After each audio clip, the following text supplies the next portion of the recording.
Ooh, they didn't defer. The St. Paul Flyers have won the toss to Norwalk begin the game won and and have will take it. elected to receive. Well, there you just got a look at the coin toss here at the Marsh up in Monroeville. Brian Harter, Bruce Weirich here for week 6 of our 2020 high school football season. We've been in a lot of nice stadiums this year, and you see the field turf. This takes you back a little bit coming up to a place like Monroeville. Brian, you can't say how happy I am to be here tonight. When you look out there, this is a football facility. You don't see any soccer lines on the field. You don't see any track running around it. The parents have come out and done a great job. They've labeled it with the seniors' numbers on the side, black outlined it with white. Time to play some football tonight. And it's a dirt field. More and more facilities are getting all-weather turf, and sometimes it takes away from the feel of football.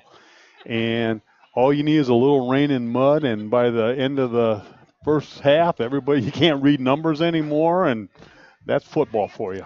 Well, in a season that has been very, we'll use the word strange because of the coronavirus, we've got the shortened season. This is week 6, but it's the end of the regular season, and the playoffs start next week, and we'll get to who each team is playing later on.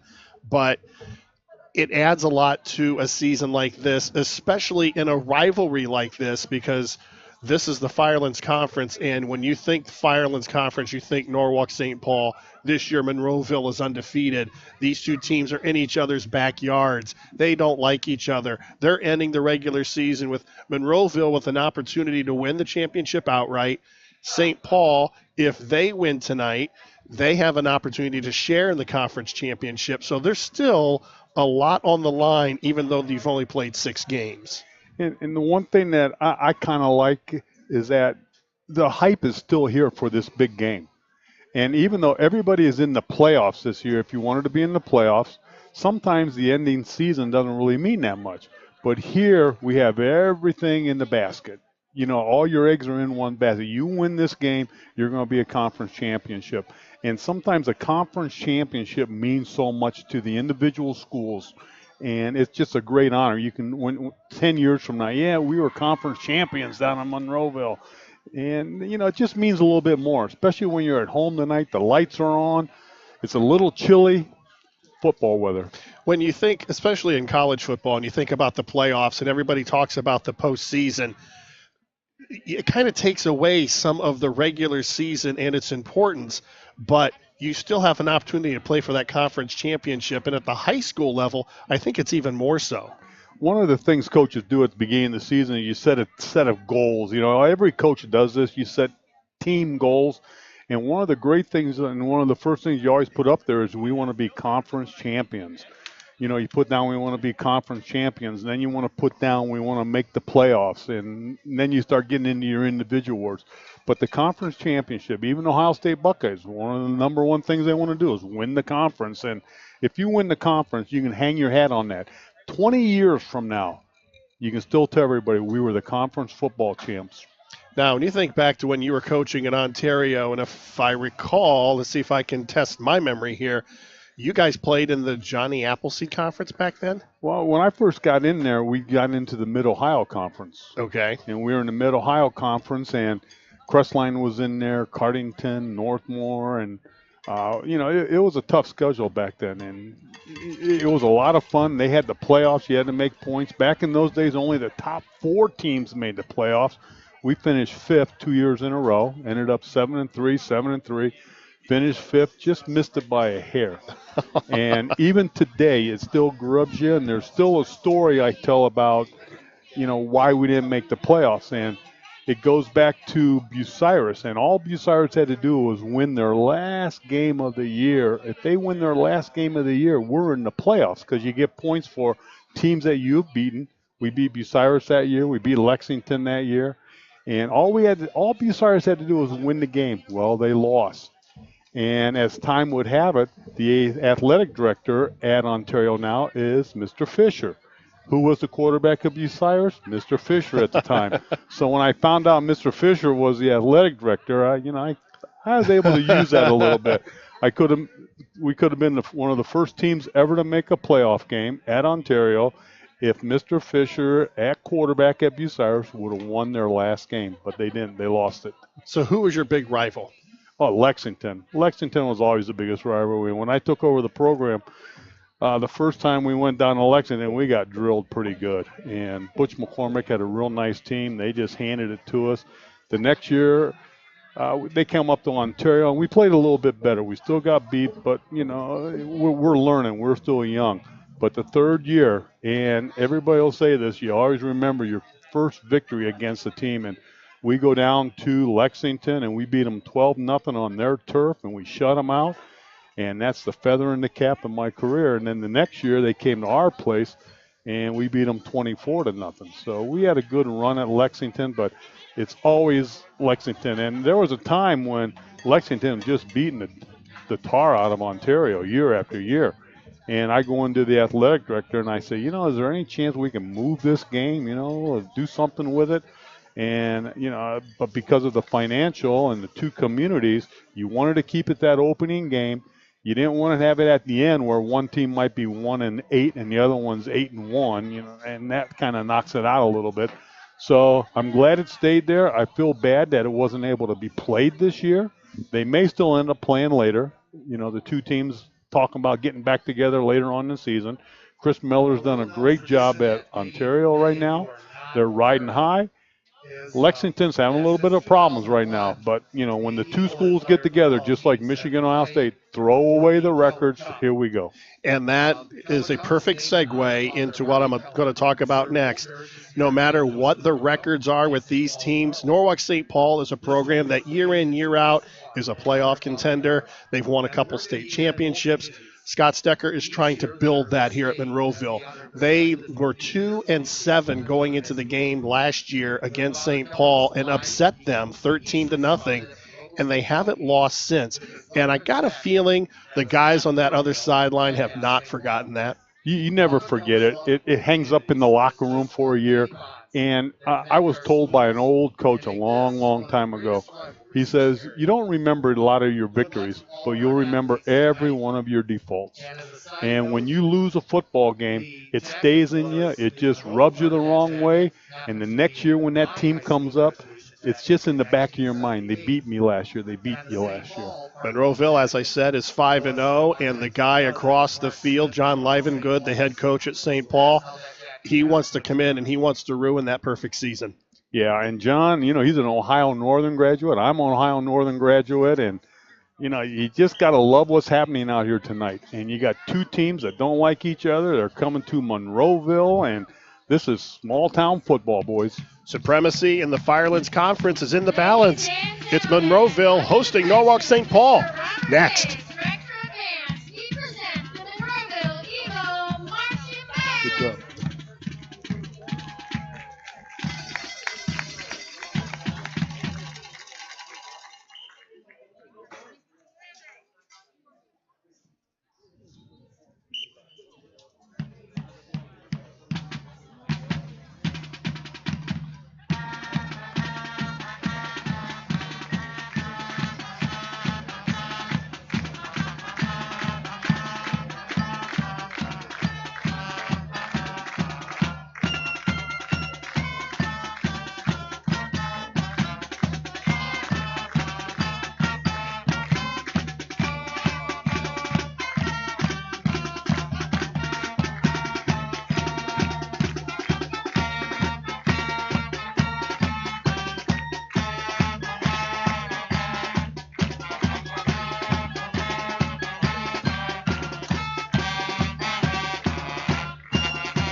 everybody, and welcome to week number 6 of the 2020 high school football season from Monroeville as the undefeated Eagles host the St. Paul's Flyers. I am Brian Harter along with Bruce Weirich.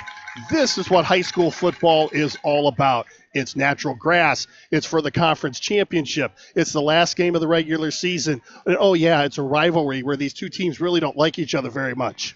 And the cheerleaders have one of the biggest signs I've ever seen on a football field for the players to run under. And that's what it's all about. You know, getting excited, having a good time. The band's all fired up. Everybody's ready to go. The stands as full as they can be because of what we're going through right now with the pandemic. Everything's looking good. Everybody's ready for a great game. And like you said, Brian, this is a football facility. I love it. Norwalk St. Paul is used to being in this playoff environment. They're a team that year in, year out, they are winners, if not really strong contenders for a deep playoff run. And then you look at a team like Monroeville. Scott Stecker is really trying to build that here. They're undefeated this season. They have an opportunity to win an outright Firelands championship, but their rivals across the field would love nothing more than to win tonight and share the title with Monroeville. I was talking to Monroeville's athletic director, and he says, what a change from last season. Last season, they ended the season with basically 17 healthy bodies on the football field. This year, they're 5-0. We're going to take a timeout. We come back. We'll have the opening kickoff here from the Marsh. You're watching high school football live and free exclusively on the OH Report.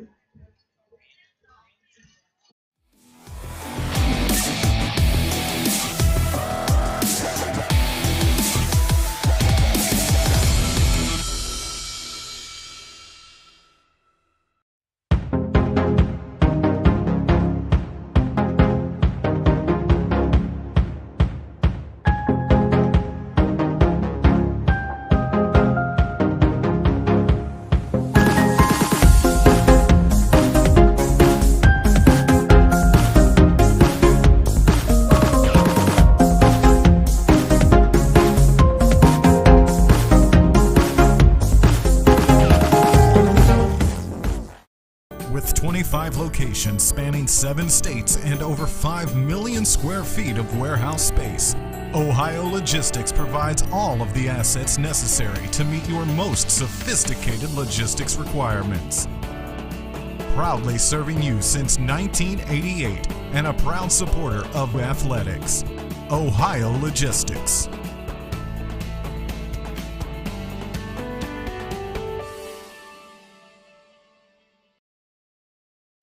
Welcome to Old School Warehouse in Monroeville, Ohio. We offer a variety of architectural salvage, antique and custom-made furniture, vintage and repurposed lighting, antiques, collectibles, and interior decor, commercial and industrial surplus. We're open by appointment, so call us at 419-465-9013 or check out our website, oldschoolwarehouse.com. And don't forget to like us on Facebook.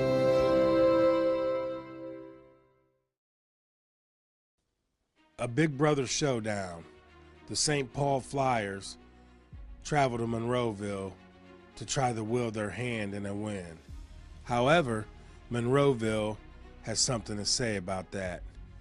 An Eagle team that is 5-0 in 2020, dominating on all cylinders and sitting atop of the Firelands Conference. The Eagles will defend Marsh Field at all costs. But the Flyers may have something to say about that. A matchup of a lifetime is on Friday night. Who will become the king in the Firelands Conference? Monroeville Eagles, St. Paul Flyers. Get your popcorn because this is going to be a big brawl.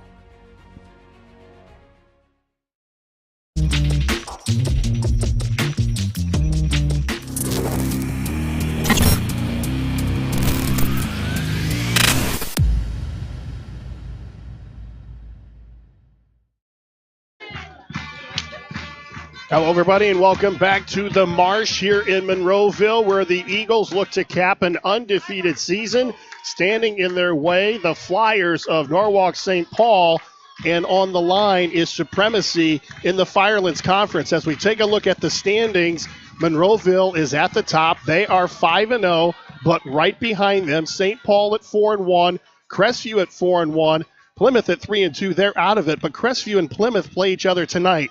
So the worst case scenario for Monroeville is Monroeville loses, Crestview wins, and there's a 3-way tie atop the conference. And, nobody wants a 3-way tie. You want to be the outright champion. You don't want to share anything. You're kind of an ogre. I want the whole championship, and that's what it's for tonight. It's for all the marbles on Monroeville's side. Norwalk St. Paul won the opening coin toss. They will receive. That's something we really don't see a lot anymore. Most teams, when they win the opening coin toss, they defer. They want the ball in the second half. What's going through John Livengood's mind right now, wanting to get the ball first? Sometimes they'll sit down and start to evaluate offensive series. And right now his offense is strong. Let's see if his offense can move, control the ball, and set the tone of the game early. Quincy Krabs back to receive the opening kickoff for St. Paul, and we are seconds away from the start of the final game of the 2020 high school football season, and we are underway. Ben Berger gets up across the 35 to about the 37-yard line. Let's take a look at the offensive starters for the Flyers of Norwalk St. Paul, 4-1, and looking to play spoiler in the Firelands Conference race. The quarterback is the freshman, Brady Daly.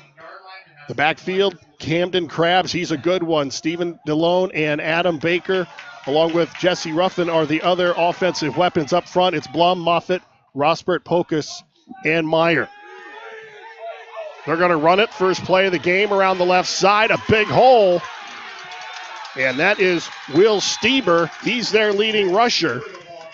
And the first play of the ball game, no surprise. This is a team that won last week without throwing a pass.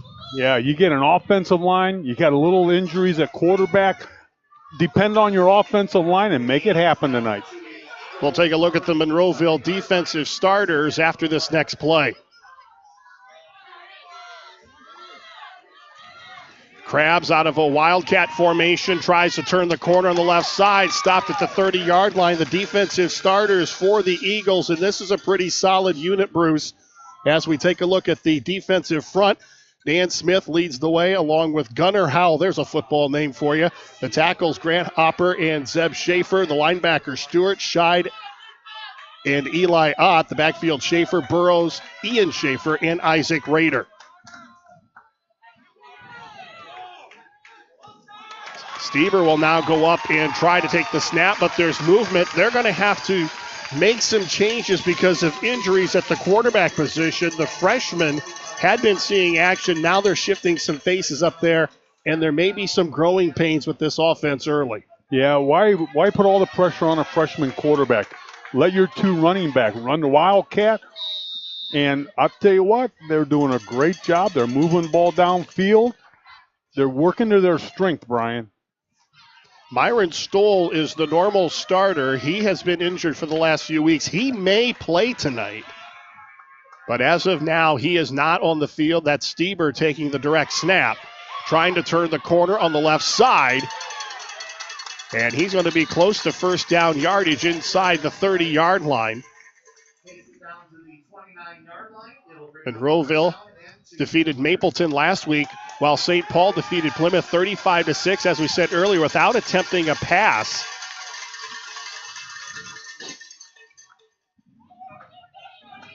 Camden Krabs led the way with 175 yards and 4 touchdowns. That's Krabs there. Close to the line of scrimmage, but still going to be short of the first down as he runs right into the teeth of that Monroeville defense. And I got to say, as a Michigan fan, I love the look of the Monroeville Eagles. Well, I'm sorry about that. Those helmets just cause a little vision problem for me. But Norwalk St. Paul is trying to take control of the game with their offense, and they're doing a great job right now. They're going to go for it on fourth down. The freshman up under center.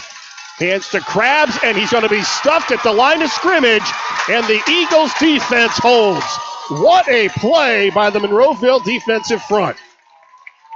He runs right into a wall. What line penetration. All coaches talk about get penetration, get penetration. They broke through that offensive line. He made the big stick in the backfield. Monroeville on a roll. So Isaac Rader will lead the offensive unit for Monroeville. We'll take a look at their starters after this play. Monroeville 5-0, looking to go to 6-0 and win the Firelands Conference Championship outright.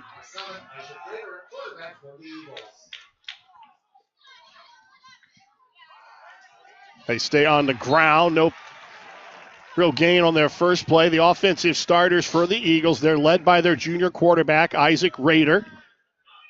Eli Ott is their leading rusher. Braden Schuler, along with Adam Baker and Ian Schaefer, the other offensive weapons up front. The line, Scheid, Schaefer, Dan Smith, Duncan Stewart, Grant Opper, and Gunnar Howell. No gain on the play. 2nd down and 10. Both defenses have come to play tonight.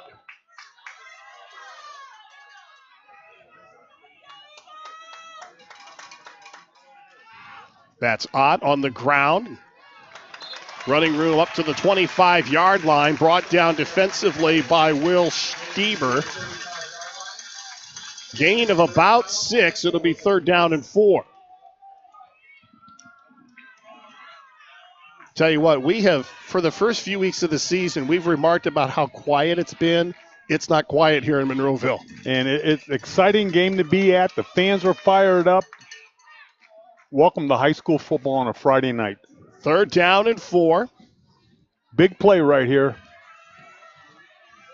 This was all set up by a defensive stop on 4th down by the Monroeville defense. Now the offense trying to get something going, and an incomplete pass thrown by Rader. And I think we're seeing early signs of what these two defenses are going to do tonight, Brian. Both of them have played great so far. We had the big stop on 4th down. Now Norwalk St. Paul forces a punt.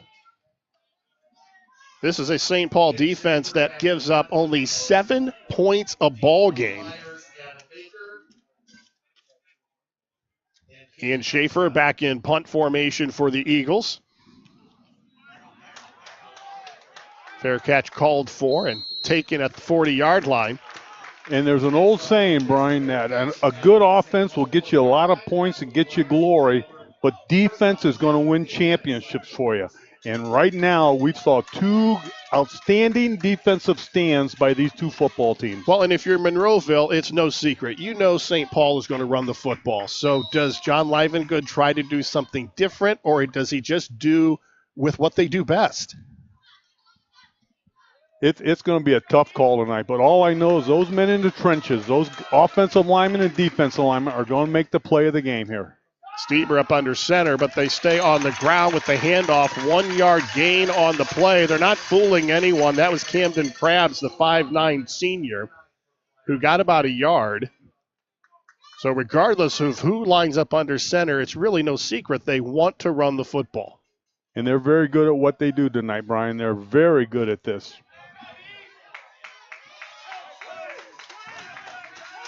Stieber again up under center. 3 receivers to the left. They swing it out to the near side. It's caught. That's Stephen DeLeon. And that's a 1st down as he is brought down at about the 40-yard line. They did not throw a pass at all last week, and Stieber with his first connection here tonight in the first quarter.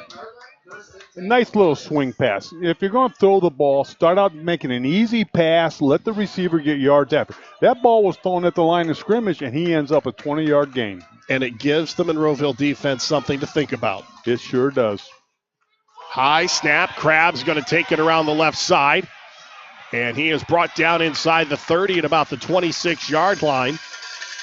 So able to make something out of something that could have been very disastrous for St. Paul. And it's going to be another 1st down for the Flyers. And being a center, when I played in high school, we had a direct snap to the quarterback. These guys are snapping it 7 yards deep. And if you have some big defensive guy on you or those linebackers stepping up, you get a little antsy up there. Little high snap that time, but they did a great job recovering. Now it's going to be a direct snap to Krabs around off right tackle, gets down inside the 25-yard line. A flag comes flying in at the end of the play.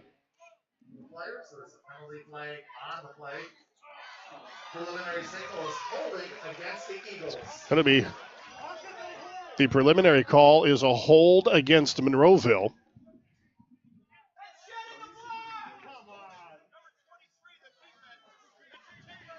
Now, it gets quiet when the official talks, so everybody can hear what he says so they know what to yell at him. And not to say too much, but that official's an old Ontario football player, Steve Arnett. He was the leading rusher at the time. He is the head official tonight. And that's a big break for St. Paul. It is now 1st and 10 at the Monroeville 14. 6:29 to go in the first quarter. No score. St. Paul with their second possession of the ball game, and they're driving for a score. And we have an illegal formation against St. Paul, so they're unable to take advantage of the penalty. So they'll lose 5 yards. That'll move the ball back to the 19. And we talked about this all season, Brian. Penalties have hurt teams in their drives. Talking about two of the more disciplined teams in the Firelands Conference here tonight. Stieber, he's going to roll to his right, looks to throw into the end zone, has a receiver, and it's caught for a touchdown. Adam Baker makes the reception, and St. Paul is on the board via a touchdown pass. And that is unusual. But he ran that sweep to the side, looked like he was going to run it, pulls it up, beats the secondary.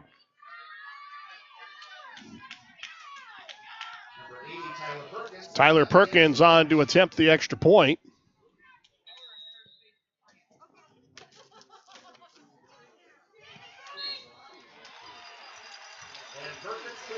Kick is up, and it is good. So with 6:01 to go in the first quarter, St. Paul with a 7-0 lead. Brian Harter, Bruce Weirich from Monroeville. And the Eagles, who come into tonight's action undefeated at 5-0, they now trail 7-0.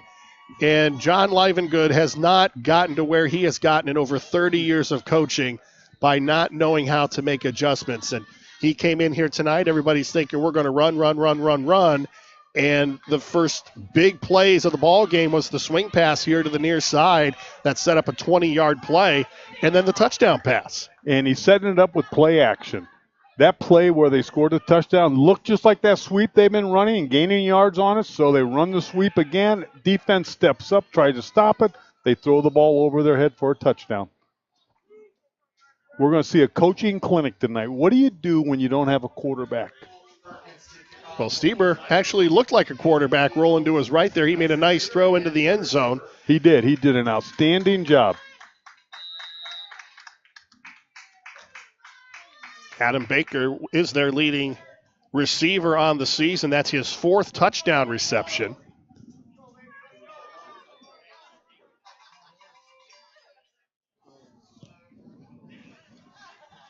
Kickoff angle to the near side of the field. That's Trevor Schaefer with some running room up the near sideline. He's going to get up to about the 43-yard line. And the Eagles will have pretty good field position as they have the ball 1st and 10 thanks to a nice return by Trevor Schaefer. You want to stay out of your end zone. And as long as you can get the ball up past the 30-yard line, you're setting up your offense very well. And right now, Monroeville has good field position to move the ball.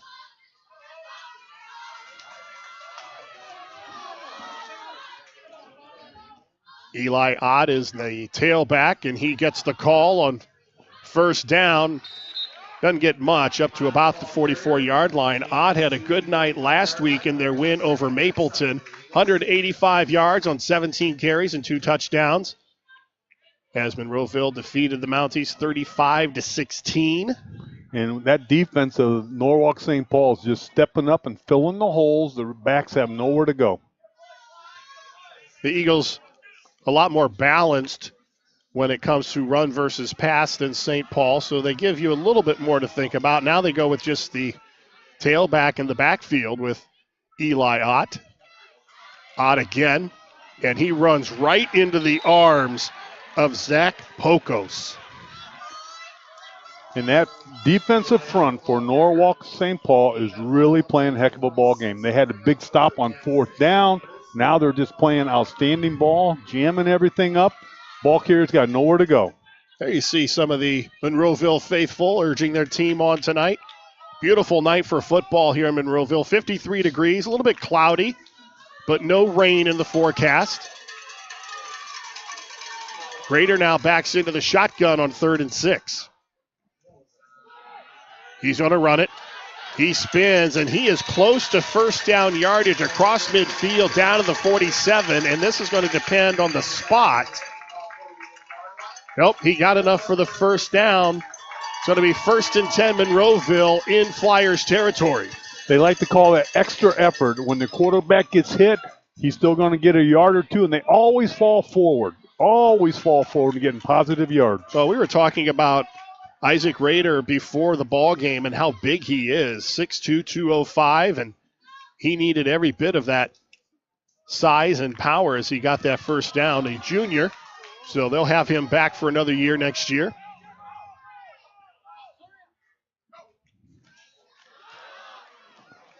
There's Ott again, down to the 45, a pickup of 3. Boy, you talk about gaining some tough yards right there, Brian. That defense of Norwalk St. Paul is smacking you, and every time they get that ball out, they are all over him. Will Stieber in the middle of the action there defensively for the Flyers. A gain of about 3. So it'll be 2nd down and 7. Rapidly moving first quarter, 3:35 and counting. St. Paul with a 7-0 lead.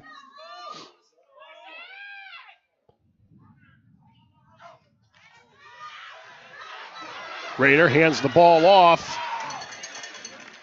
And a short game, that's Schaefer who had the kickoff return, and he gets about, maybe a couple of yards.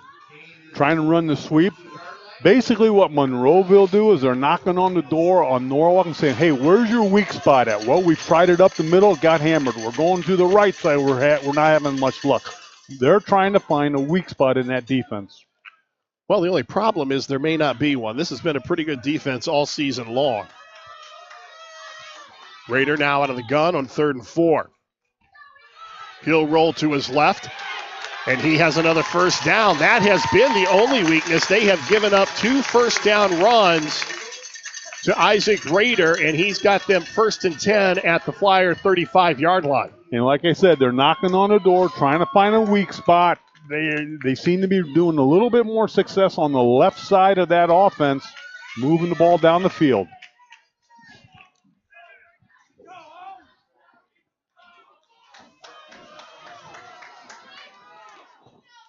Ott is the lone running back. They'll pitch it to him. Actually, that's not Ott. That's Braden Schuler. Schuler cuts back to about the 34-yard line. Schuler, the ball carrier for the Eagles. Gain of 1 on the play will bring up 2nd and 9. The Eagles are the number 7 seed in their division. They have all the seeding has been done. All the playoff matchups have been decided. They'll host a playoff game here on October 16th after receiving a first-round bye. St. Paul took a first-round bye as well. They'll host a playoff game on the same day, October 16th. Another sweep to the near side. And that defense for St. Paul flies to the ball as well as anyone that we've seen. And they move very well to the ball. Like you said, those linebackers are flowing. But the big thing, if you notice on there, that defensive front is getting penetration. Anytime they can get across the line of scrimmage, they're going to cause problems for the offense. And that's what those front 4 guys on St. Paul's defense is doing. They're getting penetration, creating havoc in the backfield. Eagles with a 3rd down and 13 at the St. Paul 38-yard line. 3 receivers in the set. Rader out of the gun, and he feels the pressure, and the ball's on the ground, and it's going to be recovered by St. Paul. So the first turnover of the ball game goes to St. Paul, and they have an opportunity, Bruce, to add to a 7-0 lead. And anytime your quarterback trying to get outside, he's trying to run the ball and pass the ball. I don't know if that was a run play action, but he got it hit by a defensive lineman, and down the ball goes. So St. Paul recovers. They'll have it 1st and 10 at their own 38-yard line. Stieber up under center. Sweep to the right side. That's Quincy Krabs. He's got some running room, and he's got a first down inside the 50 down to the 45-yard line. So a nice effective run by the 5'8 sophomore. Right now, there's a little bit of a panic mode in the defense of Monroeville, so the coach is going to call a timeout, bring his troops over, let them take a deep breath and get things organized.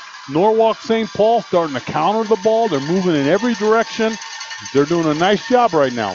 Tonight's high school football broadcast is brought to you live and free on the OH Report, thanks to our generous sponsors, Old School Warehouse, of Monroeville, offering a variety of architectural salvaged antiques, custom-made furniture, vintage and repurposed lighting, interior decor, and more. Check them out online at oldschoolwarehouse.com and like them on Facebook. Also by Ohio Logistics, with 25 locations spanning 7 states and over 5 million square feet of warehouse space. Ohio Logistics provides all the assets necessary to meet your most sophisticated logistics requirements, proudly serving you since 1988 and a proud supporter of high school athletics. Brian Harter, Bruce Weirich from the Marsh here in Monroeville, where the Eagles find themselves down 7-0 with 16 seconds to go in a rapidly moving first quarter. A little bit of a timeout there by Monroeville, and I'll tell you, the fans on Monroeville's side, they're all up, they're clattering, they're all behind their team. Crabb is going to be stopped at the line of scrimmage as he was met by Caden Martin, a 5'8", 175-pound senior, and you can hear the pads popping up here. Got a yard out of it, but he had to earn every inch of it. Kaboom! That's what they call that. That was a slobber knocker. I mean, you hit him and he got hit hard, but he still got that positive yardage. Monroeville needs a big play right here.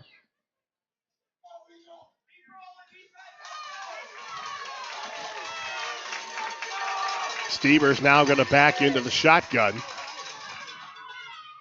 Takes the snap, hands off to Krabs, trying to turn the right side, and he's going to be knocked out of bounds inside the 45-yard line. So he gets about 5 on the play, brings up 3rd down and 5. It's almost a speed sweep. The way they're handling that, they're getting their linemen out there. Everybody's blocking one-on-one. They're giving it to the back and see if he can outrace the defense to the sidelines. And right now they're kind of doing it. Well, and as we discovered before the ball game, one of the differences when they have these natural grass fields versus the all-weather turf, this field is crowned. So when you're running to the edges, you're literally running downhill. 3rd down and 5. Steve again swings it out to the near side. Caden Maxwell is going to be knocked out of bounds. Flag is down as he is inside the 40-yard line. Let's see what the penalty is. That's usually in the neighborhood of a defensive penalty. Looks like a little bit of holding on St. Paul. Or an offensive hold, which is the case there. So that negates a 1st down. And that could be a big break for Monroeville, and that is going to be the final play of the first quarter. Norwalk St. Paul, Monroeville, nothing. You're watching high school football live and free exclusively on the OH Report.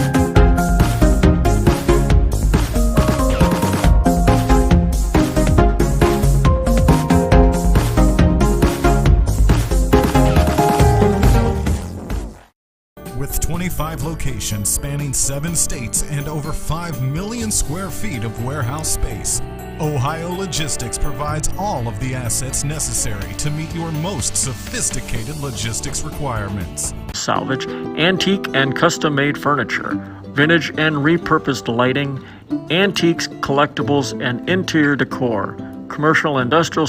Proudly serving you since 1988 and a proud supporter of athletics. Ohio Logistics.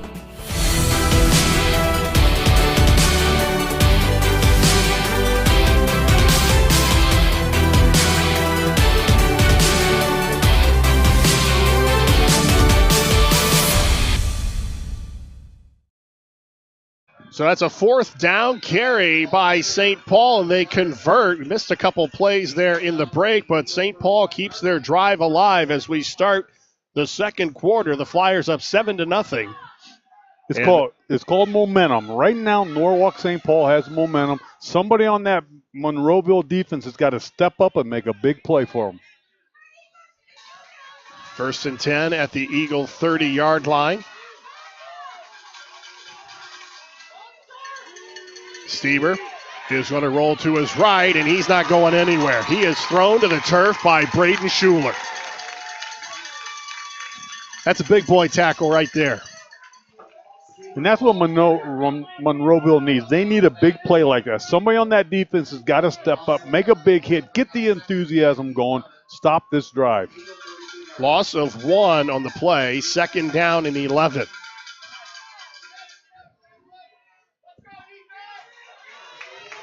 Flyers at 4-1 on the season. Their lone loss to Western Reserve, 20-19. Now they swing it out to the left side. That's Adam Baker, who caught the touchdown pass, and he's got a 1st down inside the 20-yard line. So Baker with his 2nd reception of the night. And the chains are moving, and don't look now, but St. Paul is threatening here as we start the second quarter. They kind of have Monroeville on their heels. They're mixing it up. The one thing Norwalk St. Paul doing, they're mixing things up. They're throwing the ball. They're running the ball to the right. They're countering back. Stieber up under center. 2 receivers on the right side. Hands it to Krabs up the middle. No gain on the play. Ran right into Ben Rosbert. A big stop for the defense. You're sitting down a 2nd and long now, and it's a different play call when you don't have a quarterback back there that can throw the ball consistently.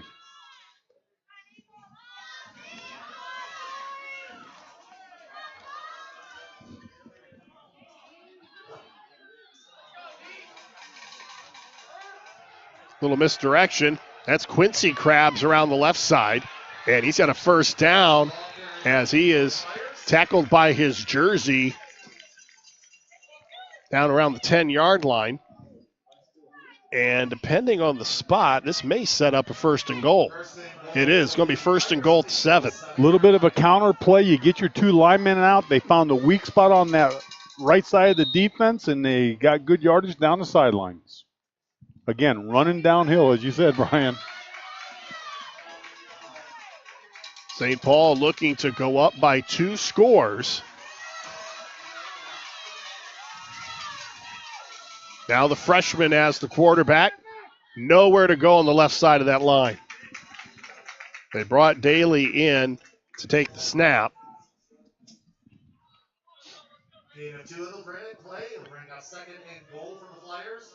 So it's now 2nd and goal from the 5-yard line. Monroeville's doing a good job inside, stopping everything going up the middle. They got to get a little stronger on the edges. Now Stieber out of the shotgun, and he's going to look again into the end zone. Now he's going to run it. He's got nowhere to go. So a nice job on coverage for Monroeville, and Stieber with nowhere to go. He may have gotten a yard. Actually, he lost a yard. It'll be 3rd and goal from the 6. Great defense. 3rd down. Yards get tough. The closer you get to the goal line, the tougher they get to earn. 8.5 minutes to go in the first half. St. Paul with a 7-0 lead. Daly hands off to Krabs around the left side, and then he punches in. Does he get in? Yes, touchdown St. Paul.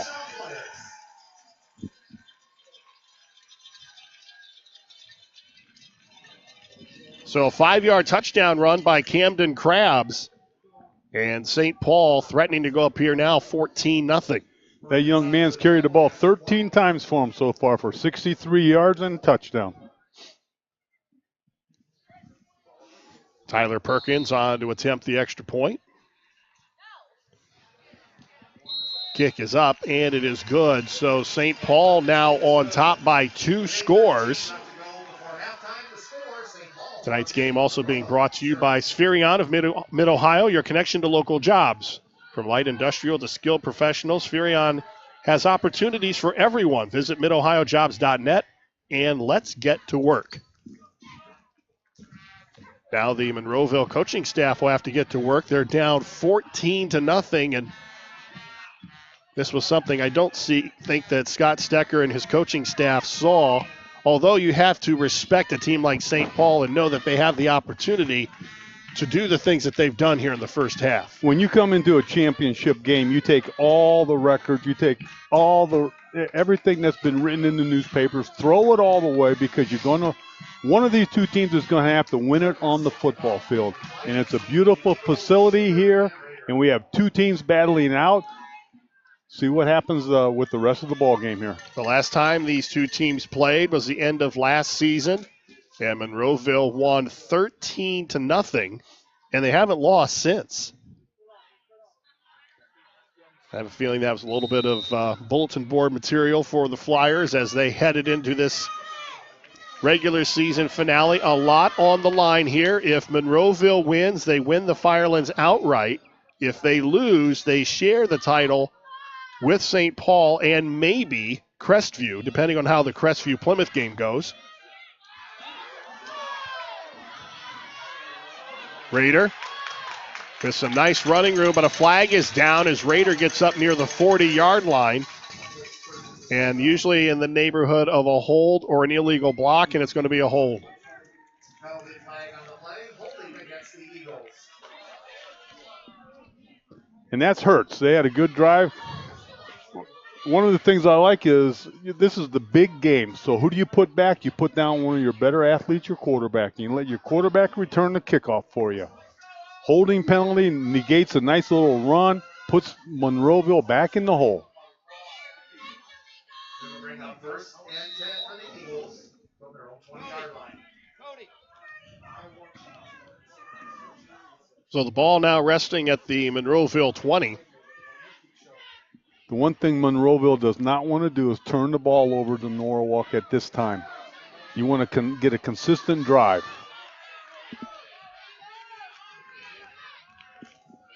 Eagles stay on the ground and get a couple. Eagles are ranked number 13 in the latest Division 7 Associated Press poll. I don't know if those AP polls really mean anything anymore because you have the computer rankings and.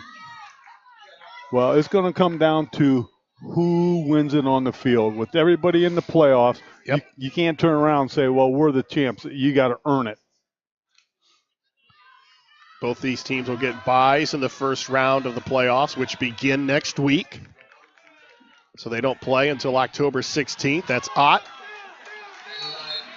up to about the 25-yard line. And for a team like St. Paul, who's had their quarterback issues, and Myron Stahl may play tonight, but if they're up 14-0, they can let him rest. If this game continues the way it is for St. Paul, you give them another week where they have the bye, and they could go into that playoff game fully loaded with the weapons they have on the offensive side of the ball. We're talking about having a quarterback problem at St. Paul, but right now this team is being built on that defense out there. They are playing very well. Eagles with a 3rd down and 4, and they've relied on the legs of their quarterback in previous situations, and there's a flag here on 3rd down. It's going to be a false start against Monroeville. And when you're struggling offensively, you just don't want that to happen. It changes your whole thought process from 3rd and 5. Now you're at a 3rd and 9, and it throws a whole different wrinkle into the game. Firelands Conference is one of the older conferences. It's been around since 1960. And in that time, Monroeville has only won the conference 10 times.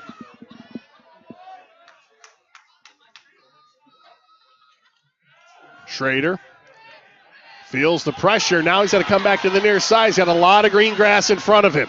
And he's got a 1st down, breaks a tackle into the 40-yard line. A nice piece of running by Isaac Rader.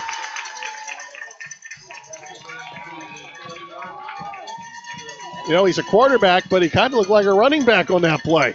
You take your best athlete, you give the ball to your best athlete, and you make him let it happen out there. He's a quarterback. He's in a leadership position, and he's leading his team right now. Had over 188 yards on the season rushing. Also 4 rushing touchdowns, so he's not afraid to put his shoulders down and run the ball. There's Ott, who's also good at putting his shoulders down. Steven DeLeon on the stop, but that's a nice piece of running, almost 10 yards for Ott. And you notice the quarterback makes the big play, and everybody gets excited out there. The fans are excited. The offensive line's cracked up. They're moving the ball down the field. 6 minutes to go in the first half. Monroeville trailing 14-0, but they're trying to make something happen here on this drive as they approach midfield.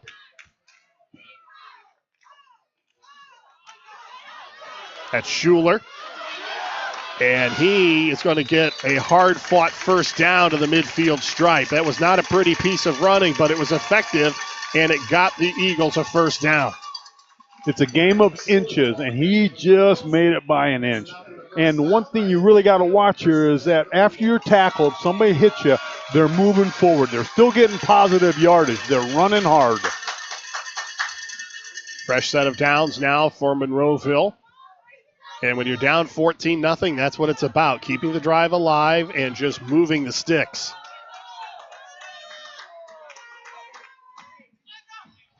Ott stood up at the line of scrimmage and really had nowhere to go. It looked like he ran into the back of one of his blockers. Well, we talked about this earlier, Brian. Penetration. Anytime that defensive line can get a little bit of penetration. And a flag comes flying in after the play.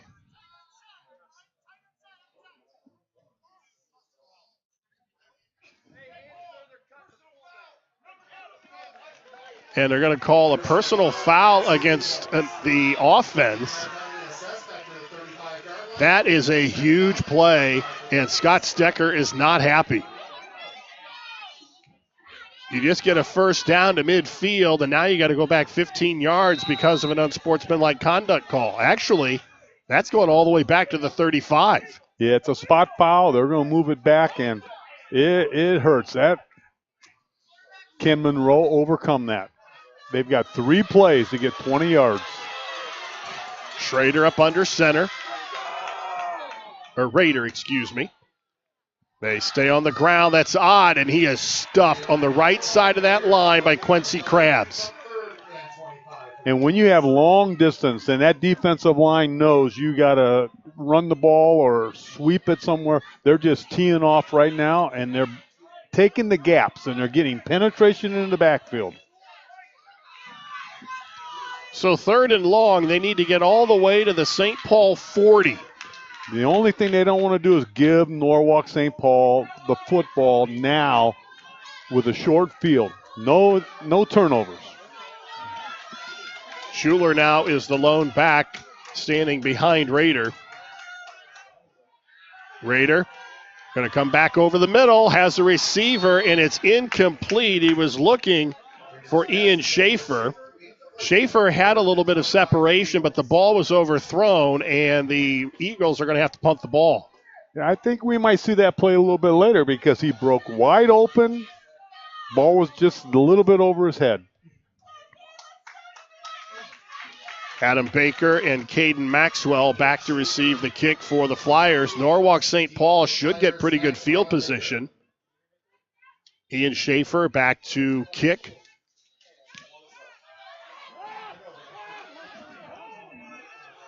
Ball's going to take a Monroeville bounce and go and roll dead at about the 36-yard line. As we said, St. Paul, under the direction of head coach John Livengood, all he's done is coach St. Paul to 30. This is his 30th season, 282 wins and 74 losses. Unbelievable, especially to be at a position that long. That doesn't happen these days.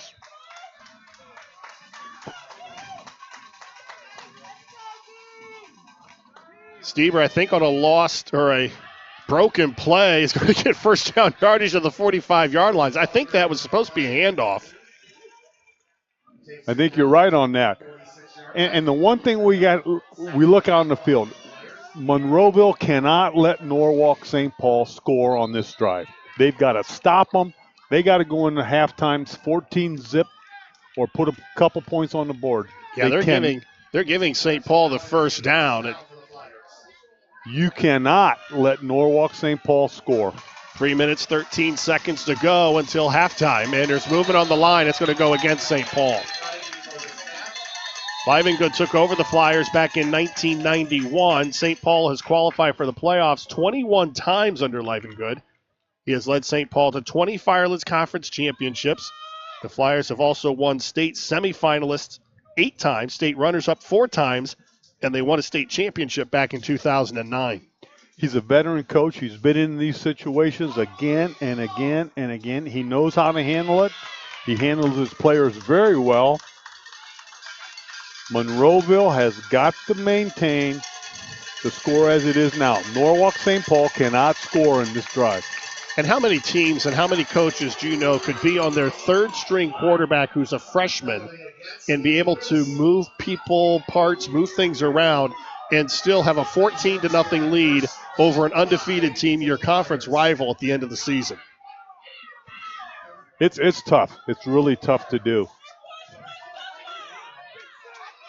1st and 5 now for the Flyers. That's Krabs. And he's got first down yardage as he fights to the 40-yard line of the Eagles. You can just feel it up here that these teams don't like each other. And the fans are getting into it. They're hitting. It's a good, clean game, Yep. but they're hitting hard. We have a penalty marker on the play. The officials are talking at midfield.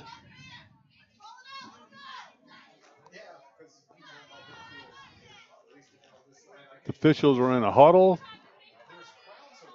Well, Krabs had enough for the first down. Scott Stecker is going to get an explanation here.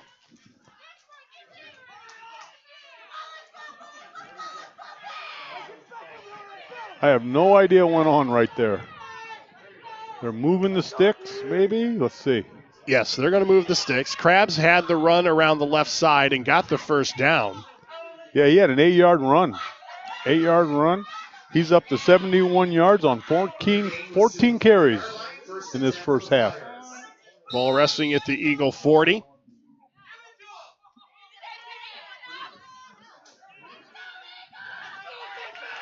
I think we have everything all straight now. The Flyers with it 1st and 10 at the Monroeville 40. Camden Krabs near side, cuts back, has a first down again inside the 25, and he's knocked out of bounds just shy of the 15-yard line.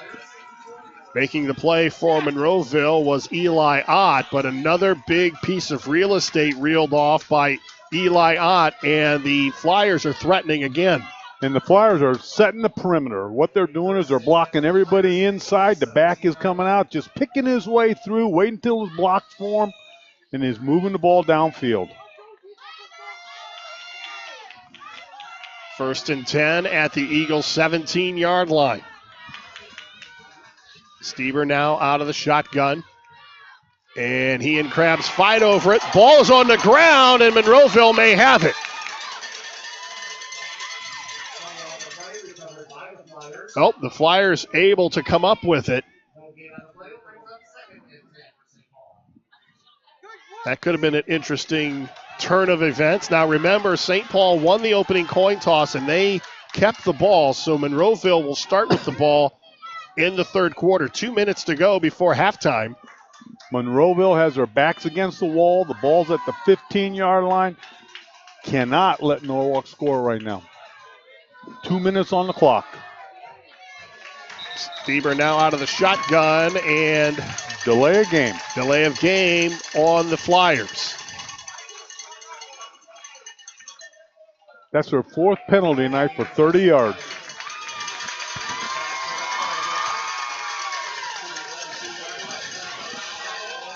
And that's one of the worst penalties you can have, is a delay of game.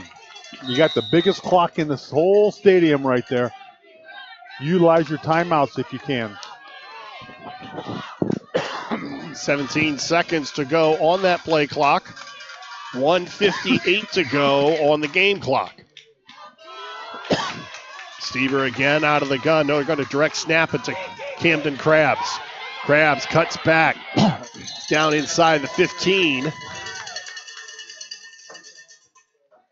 And if you're St. Paul, you want to score here, but you want to take as much time off the clock as possible. And I'll tell you, what a back. All he does is jitterbug. He moves to the right, moves to the left. He uses his blocking very, very well. It's now 3rd and 8.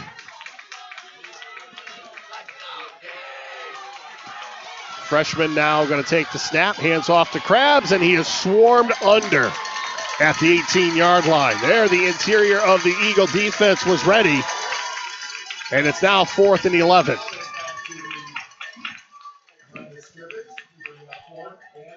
So we're going to see Tyler Perkins come on to attempt a field goal. What a big stop for Monroeville. What a stop. Be a 36-yard attempt. Perkins 5 of 6 on the season. His long is 37 yards. And a timeout's going to be taken by Monroeville, and let Tyler Perkins think about it. Brian Harter, Bruce Weirich from Monroeville. A beautiful night for high school football. A good ball game. Monroeville trying to stop the runaway freight train that has been the Norwalk St. Paul offense. And they definitely were moving the ball. They get down there, it's called the red zone for a reason. When you get in the red zone, yards are very hard to come by. And that Monroe defense, they stuck it up and they stopped them, forced them to go to a field goal.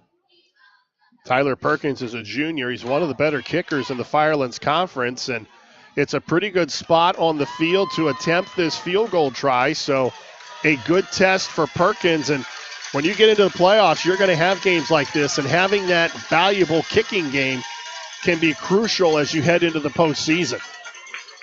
Now they're actually going to place it at the 25, so it'll be a 35-yard attempt. There's movement on the line, and this may come back. He gets the kick off, and it's going to be a false start against St. Paul, so it's going to move them back 5 yards. So this will be a season-long attempt for Perkins. He made that last attempt. And the Monroeville sideline trying to get into the ear of Tyler Perkins. Welcome to high school football on Friday night, Brian. A 40-yard attempt for Tyler Perkins.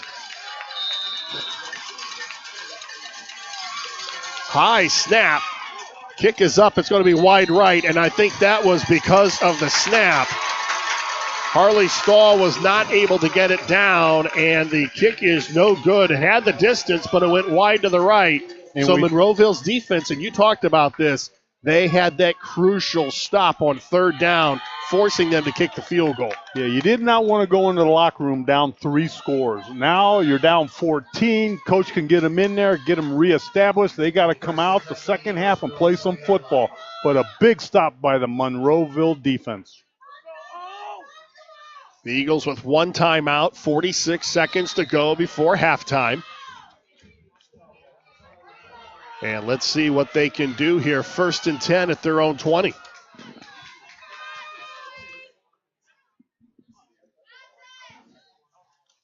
They'll stay on the ground.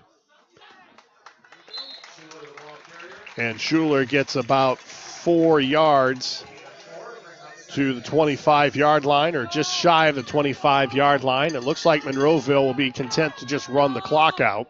The last thing you want to do is have a turnover, give the ball to Norwalk St. Paul in this field position.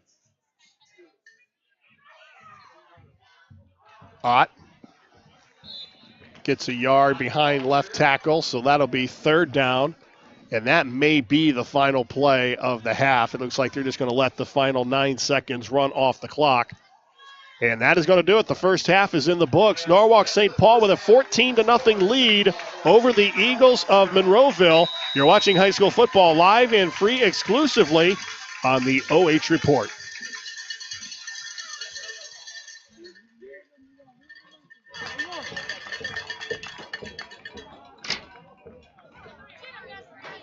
At this time, we would like to congratulate senior Eagle Zeph Schaefer.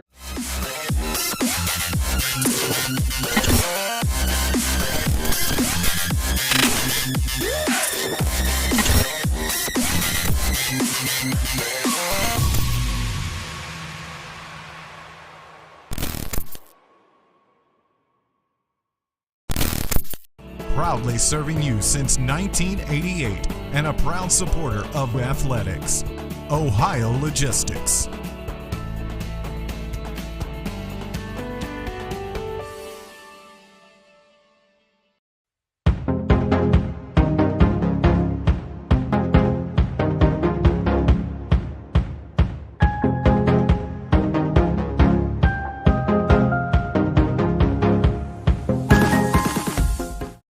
Salvage to a commercial oven. We offer a variety of antiques, handcrafted furniture, collectibles, interior decor, and various restaurant, business, and industrial surplus items. Give us a call, 419-465-9013, and check out our website, oldschoolwarehouse.com.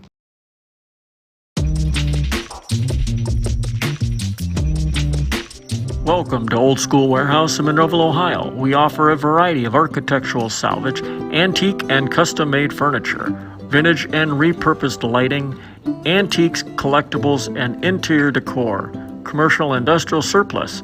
We're open by appointment, so call us at 419-465-9013 or check out our website, oldschoolwarehouse.com.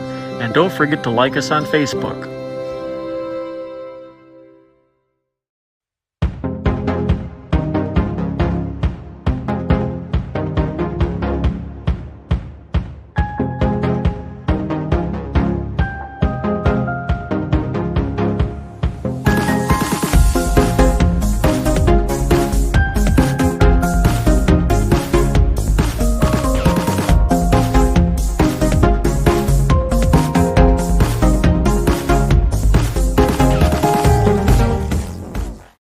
With 25 locations spanning 7 states and over 5 million square feet of warehouse space, Ohio Logistics provides all of the assets necessary to meet your most sophisticated logistics requirements. Proudly serving you since 1988 and a proud supporter of athletics. Ohio Logistics.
Secretary Marion Crane on the lam after stealing $40,000 from her employer in order to run away with her boyfriend, Sam Loomis, is overcome by exhaustion during a heavy rainstorm.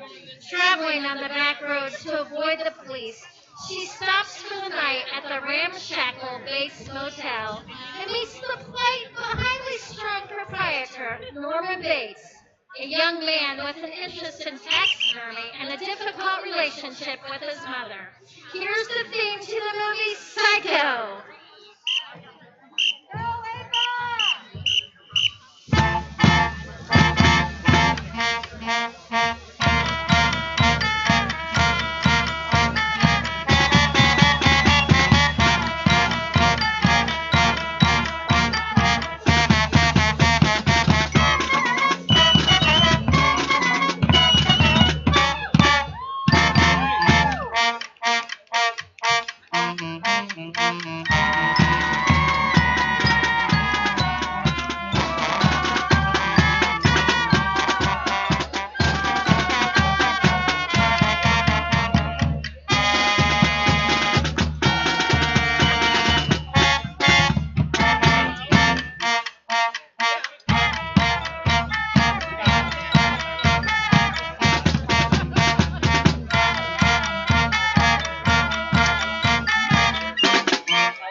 great day. Remember that.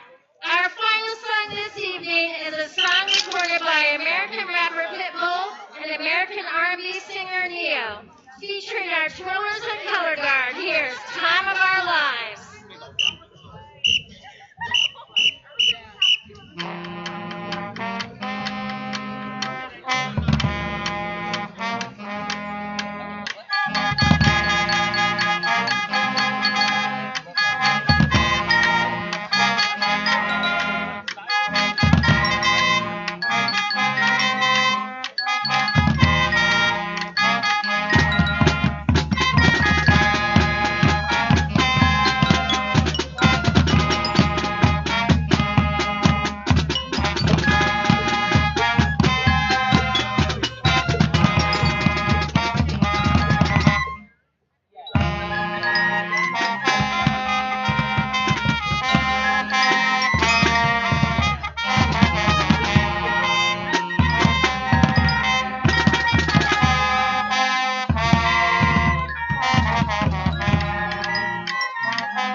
Ladies and gentlemen, the Monroeville Eagle Marching Band, Twirlers under the direction of Caitlin Shaver and Color Guard under the direction of Brittany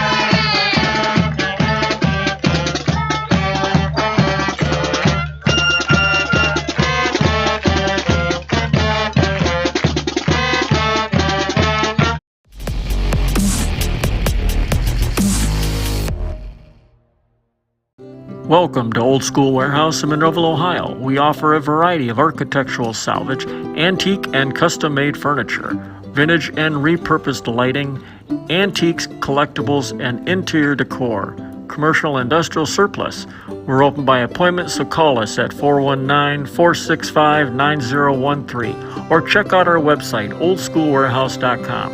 And don't forget to like us on Facebook.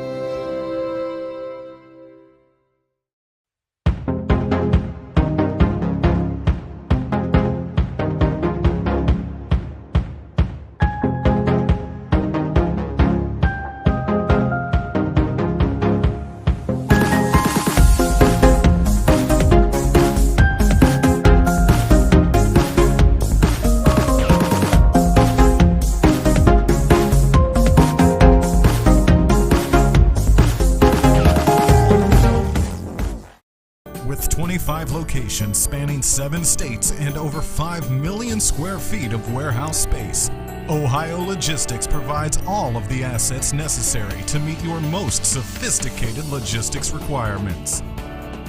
Proudly serving you since 1988 and a proud supporter of athletics, Ohio Logistics.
It's halftime here in Monroeville, where the Eagles and their undefeated season are on the line. They are down 14-0 to their rivals, the Flyers of Norwalk St. Paul. And as we take a look at the halftime numbers, it's pretty lopsided. And the thing that is surprising me, Monroeville with no passing yards. Yeah, it's tough for any yardage out there. Running the ball, throwing the ball, whatever you're doing.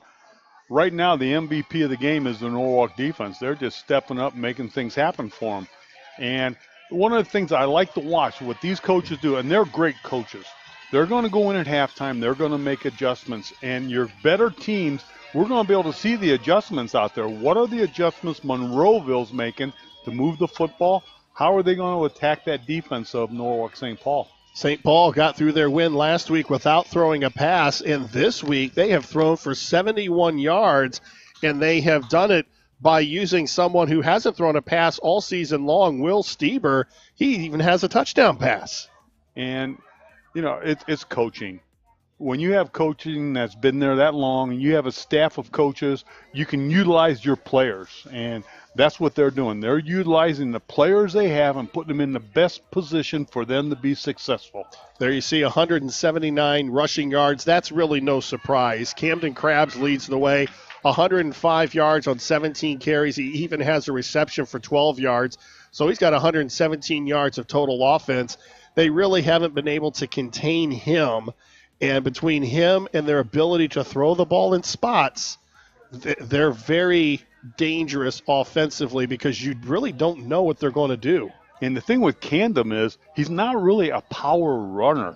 He follows his blockers. And when you get these linemen and these receivers, and they're just doing a great job. They're putting a helmet on a helmet, and they're just staying with their blocks. And he's coming along, just stepping right, stepping left, jitterbug here, little move there. Up, time to go power, and he's trying to run you over. Eli Ott, on the other hand, 9 carries, 18 yards, and 64 yards as a team from Monroeville. They did have the turnover, the fumble, 60 penalty yards. So there's some things that Monroeville needs to do. That's the bad news. The good news is they're only down 2 scores. They're going to get the ball to start the third quarter. This is a crucial drive for Monroeville to start the second half. You know, you come out of the locker room. You've made your adjustments. Maybe Norwalk came up and did something that they weren't ready for. Now they can see it. They make their adjustments to it. This first drive of Monroe's offense is going to tell us a lot about what's going on. Tonight's instant replays have been brought to you by Eagle Strong Nutrition. Find them on Facebook or visit their downtown Monroeville location and try the shake of the day. At the end of the game, we're going to select a player of the game, and that is going to be presented by Old School Warehouse of Monroeville. Visit them online at oldschoolwarehouse.com. I'm looking forward to these next 2 quarters because I got a feeling Monroeville is not going to go away quietly. No, when you're 5-0 and the coaches and this coaching staff has got these kids believing in themselves. I know the community is because these fans are unbelievable. They are amazing. I mean, we have cheerleaders from all ages, from the ones on the field to the ones in the stands. They got cowbells. They're yelling. They're screaming. They're backing it. You talk about a 12th person. We are right in the middle of them, Brian. So Monroeville is going to try to end the regular season 6-0, and in order to do that, they're going to have to come from behind, down 14-0. And the big, like we said, coming out of the locker room, what adjustment has Monroeville made to attack this Norwalk Flyers defense? Because that defense is really picking up the pace. I see 2 things that they have to do. They have to establish the run with Eli Ott. And secondly, they have got to find a way to get Isaac Rader in the passing game going for Monroeville. If you can't get your passing game going, all those linebackers are going to do is just start stepping up a little bit closer, a little bit closer. Your secondary is going to get a little bit closer, and they're going to get everything jammed at the line of scrimmage. You got to loosen them up with a big play sooner or later. Isaac Rader and Trevor Schaefer back to receive the second half kickoff, and Tyler Perkins will handle the kicking chores for the Flyers. The Flyers up 14-0, and they are a win away from sharing the Firelands Conference Championship with Monroeville and possibly Crestview, depending on how the Crestview-Plymouth game comes out tonight. But Monroeville would love to win the Firelands outright and take home a championship before the playoffs start.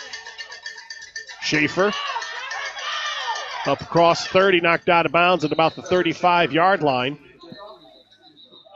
As we said, the Firelands Conference was formed back in 1960. It currently consists of St. Paul, Monroeville, Crestview, Mapleton, New London, Plymouth, South Central, and Western Reserve. Monroeville was one of the original members, and St. Paul joined back in 1968. So these two teams have been playing for a long time. And they know each other well. And what's really nice is that the kids probably know each other. And when the game's over and during track season or basketball season, they know each other. And when you're at a small school, you got to do everything. Looks like we had a penalty on the first play. Block in the back, moves Monroeville back. So Schaefer with the good kickoff return is going to be negated by a penalty. It'll be 1st and 10 as they place the football at the 20-yard line. And that's just what Monroeville does not need at this time.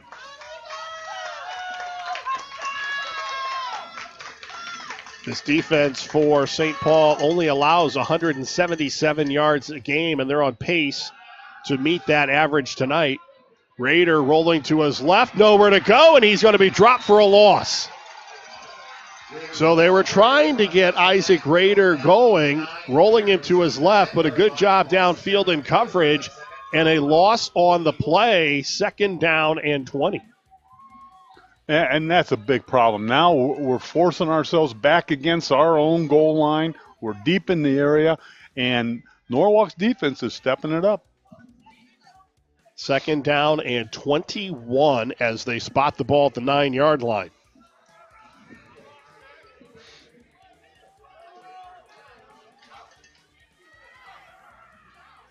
They stay on the ground, and Ott gets a few of those yards back up off left tackle. 14-yard line.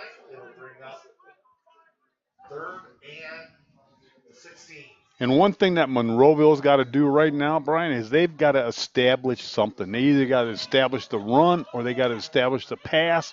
They've got to get something going that's going to click for them every series. 3rd down and 16 now from the 14. Rader will move up under center.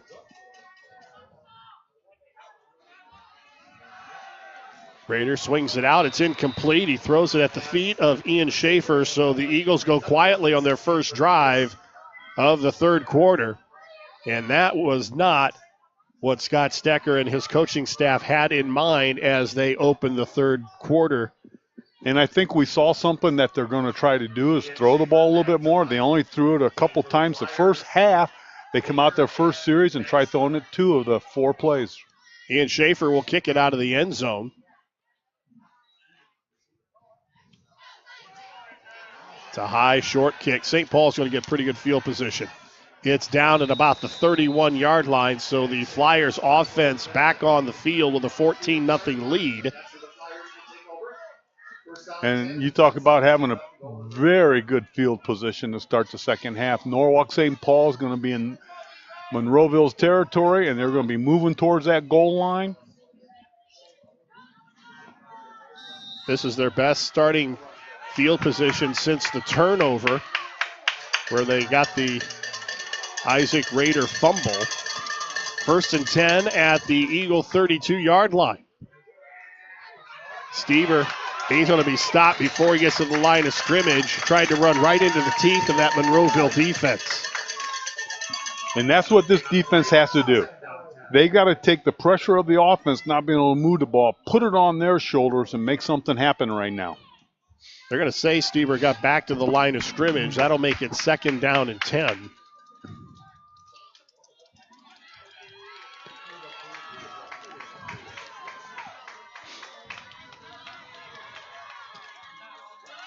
Stever again, left hole, gets down to about the 25-yard line. A big gaping hole on the left side of that offensive line. Pickup of about 7. No, they'll give him 8 yards to the 24. It'll be 3rd and 2. And that's something I like. They bring a quarterback in, they go to the old straight T, and they're just playing power football with 2 tight ends. Daly to Stever again. Same play, it worked. the last time. He gets a first down Gain is down to about the 16-yard line. We're going to keep running that same play until it's stopped. We've got an injury here for Monroeville.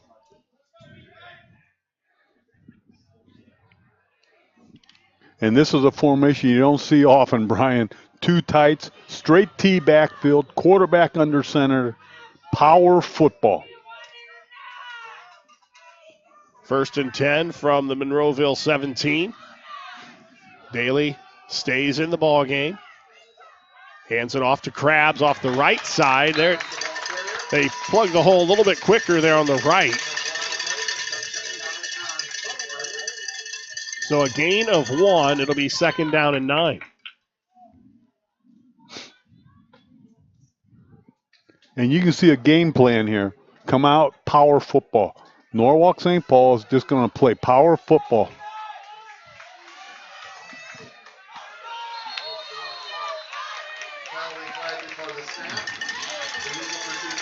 Going to be another penalty against St. Paul. So instead of 3rd and about 7, it's going to be 2nd down and 14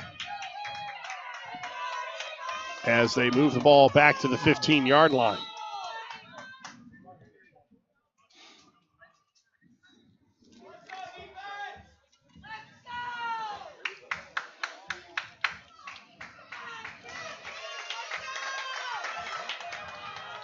Now Stever back under center.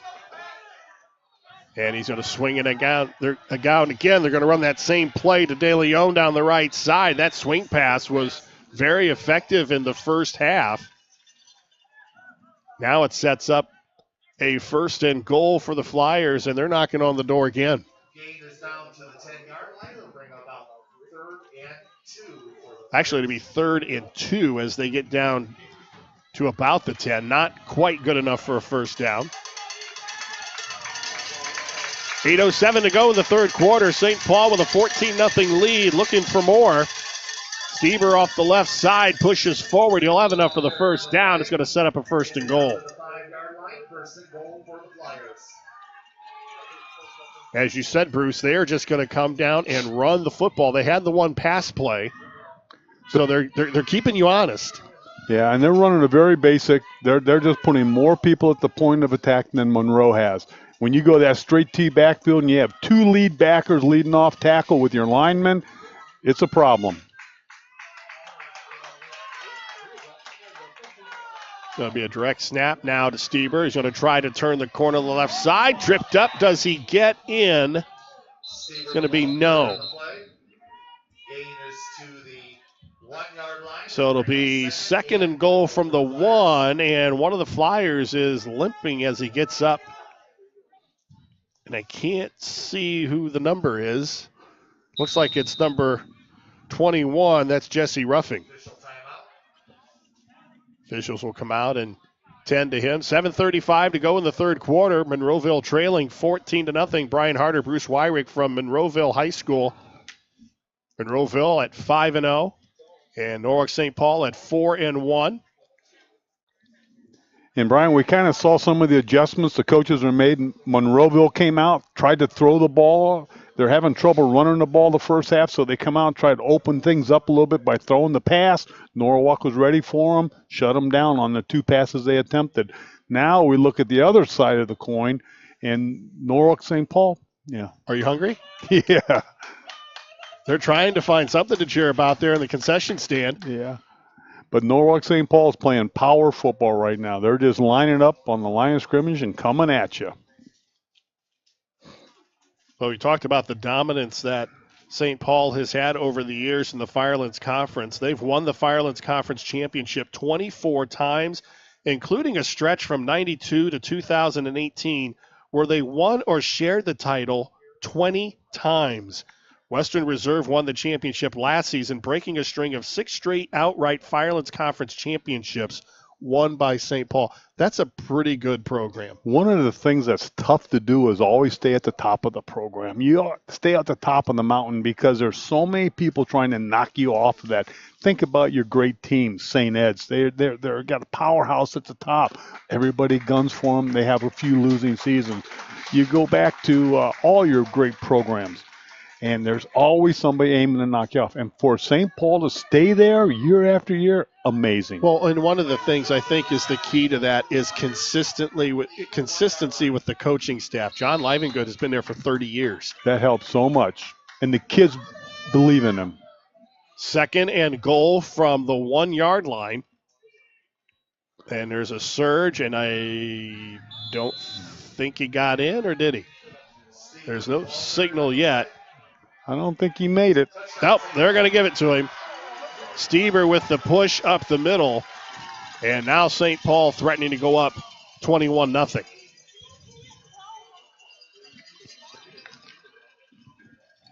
Tyler Perkins will come on to attempt his 3rd extra point of the night.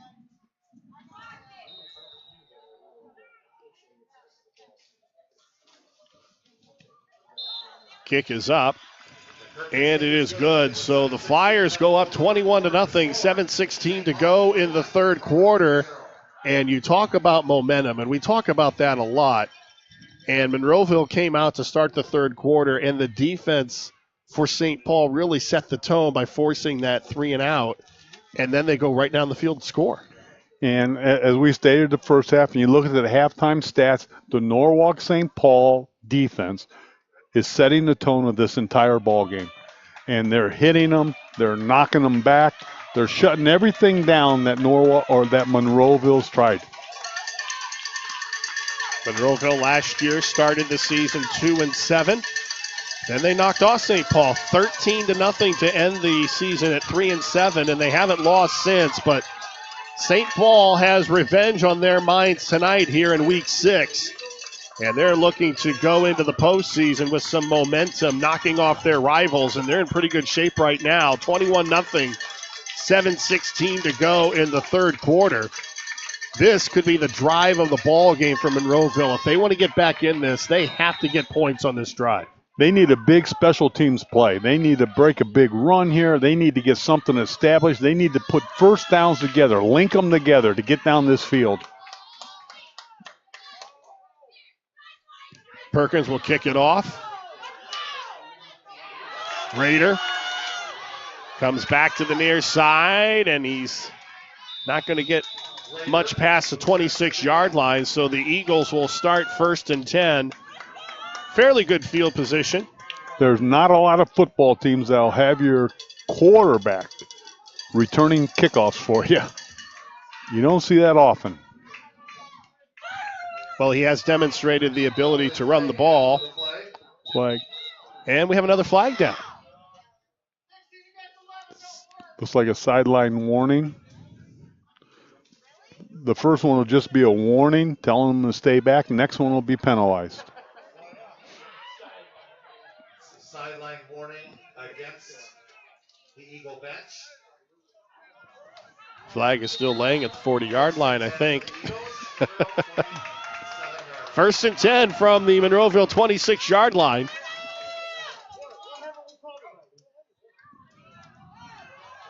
Try to go to Ott, and again, nothing. Aiden Osman in on the stop for the Flyers, and trying to get that running game going. Eli Ott with only 18 yards in the first half. He gets a hard-fought 1.5 yards there. We'll call it 2nd down and 8. It's tough to run on this defense, and the more the game goes on, the tougher this defense is getting, and they're just developing a little bit of momentum on their own.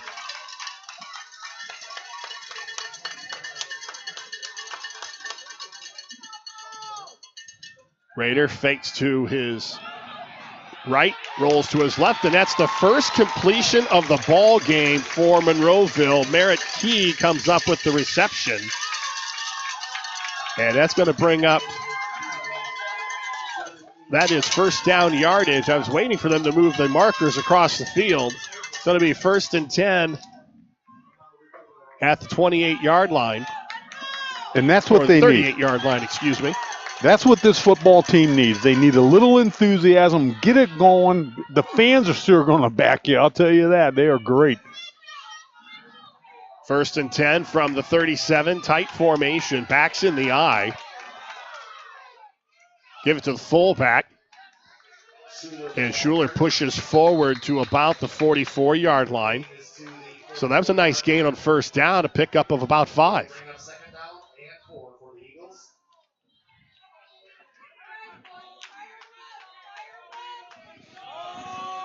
And this is a drive that Monroe needs really bad, Brian. They have got to get some points on the board in this drive. 2nd down and along 4. We'll call it 5, and we've got a whistle and officials timeout. I don't know if we got an equipment problem or they brought Ian Schaefer over to the sideline.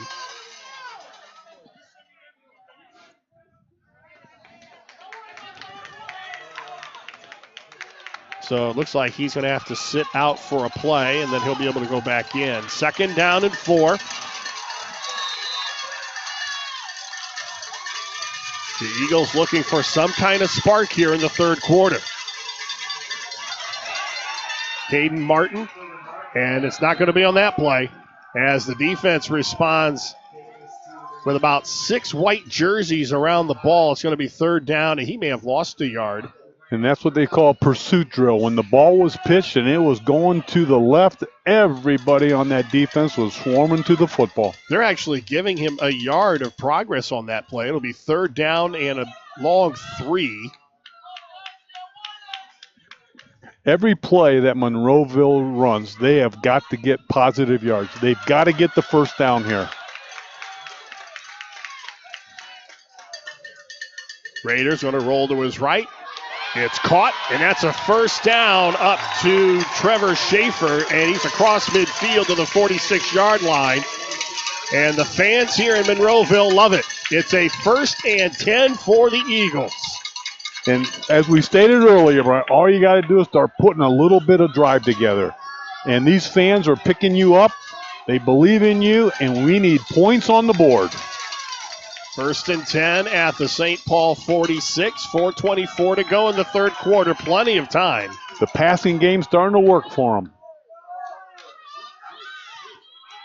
Raider with the pitch and a little razzle-dazzle here. A pitch by Key, and it's going to be caught down by the 15-yard line. And Scott Stecker goes deep into his playbook, and don't look now, but Monroeville is in the end zone. Pass was caught by Trevor Schaefer and a perfect throw by Merritt Kay. That is the play of the game right there.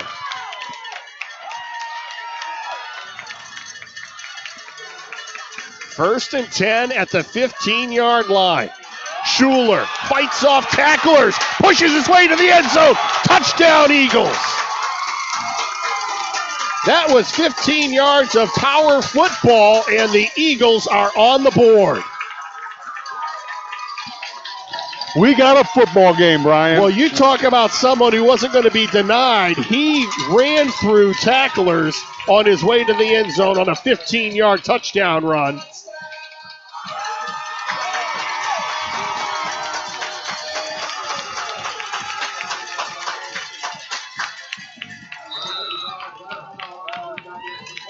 Gunnar Howell on to attempt the extra point. And finally, the Eagles fans with something to get excited about, set up by the trick play. Kick is up, and it is good. Monroeville on the board. They're down 21-7, 4:02 to go in the 3rd quarter.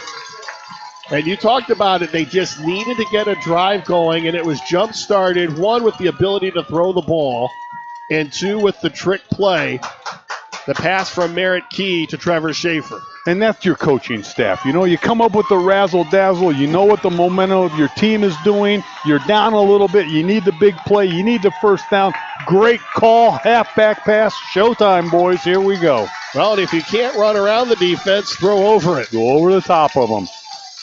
So now let's see how St. Paul responds here.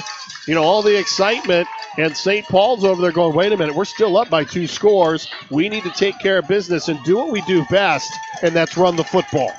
And the one thing that I really like about high school football is there's a fourth quarter.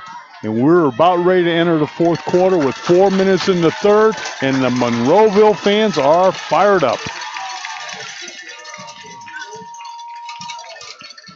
Eagles not going down without a fight.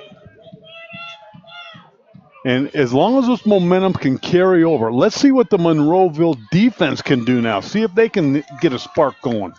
Quincy Krabs and Adam Baker back to receive the kickoff.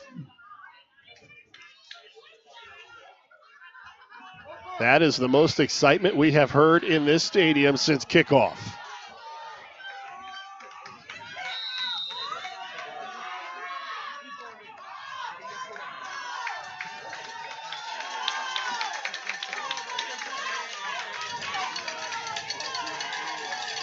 Daniel Smith will handle the kickoff chores.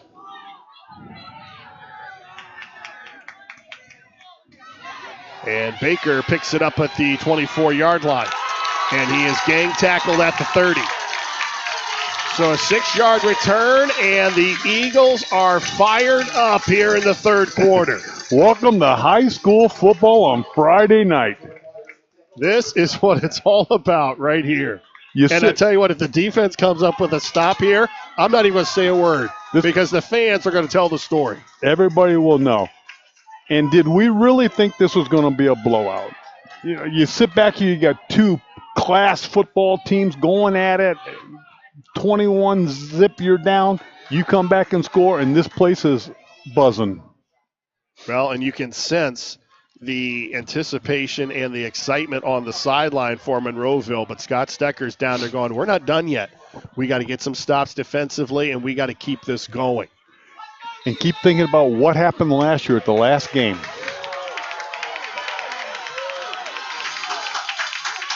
Stieber now out of the shotgun. He's going to run, and he's going to be stuffed in the backfield, and he just barely gets back to the line of scrimmage. Stieber with nowhere to go. He loses a yard. It'll be 2nd and 11. Just listen to the fans because this place is a rockin'. And the amazing part is it's not even at half capacity. All this stuff with the social distancing and crowd control. Can you imagine what this place would be like if it was packed? There's movement on the line, and the Eagles are going to be offside. A little bit anxious. Oh, no, they're going to say they're drawing offside. That's just going to feed the fire even more in the excitement as you see the fans on the home side. They're loving every minute of this here in the third quarter. Momentum took a big change somewhere in this ball game, and we are having fun. 2nd down and 16. Ball back to the 24-yard line. A timeout's going to be called with 3:11 to go. Brian Harter, Bruce Weirich from Monroeville, the Marsh as they call this. And this is exciting as we're seeing parents running up and down the sideline, cheering on this team, trying to get everybody fired up, and you can't help but get caught up in it. And this is what football is about. Bringing your community together on a Friday night for one goal, and that's to play football. And these are 2 great programs. Last year, Monroeville had the big upset at Norwalk St. Paul. This year, we're going at it again. At one point, I thought the game was over, Brian. I thought it was over. 21 down. No way Monroeville is coming back. Now look at it. Well, the first step has been taken. They got into the end zone, and they scored. Now the defense has to do its part, and they have to get a stop here. And so far, they're off to a pretty good start. They have forced a 2nd and 16 from the Flyer 24-yard line.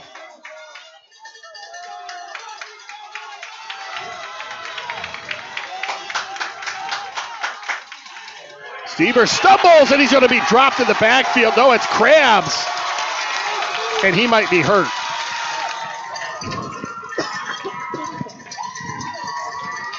And here comes that defense.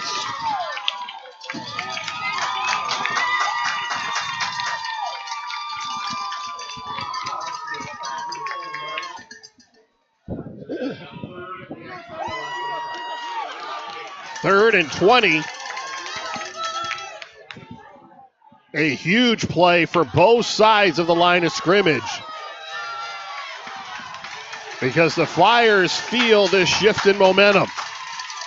They stay on the ground, nothing. Ball's on the ground, it's recovered by Monroeville.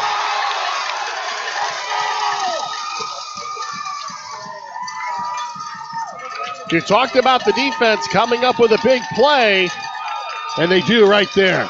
And Norwalk comes in with their freshman. No, they're going to say St. Paul recovered the fumble, but it's still fourth down. That was close. There's the replay right there, and you see it looked like Monroeville recovered it, but St. Paul was able to get in there and steal it. But the Eagles are still going to get the ball. Tyler Perkins will kick it from the 10-yard line, and he gets off a booming punt.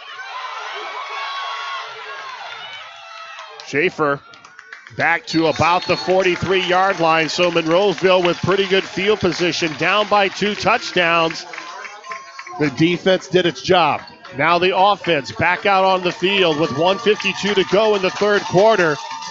Monroeville down by 2 touchdowns, but they have momentum on their side. Can they carry it here into the end of the third quarter and into the fourth period? We talked about it earlier. Who's going to make the decision in this third period to make something happen? And Monroeville has really picked it up.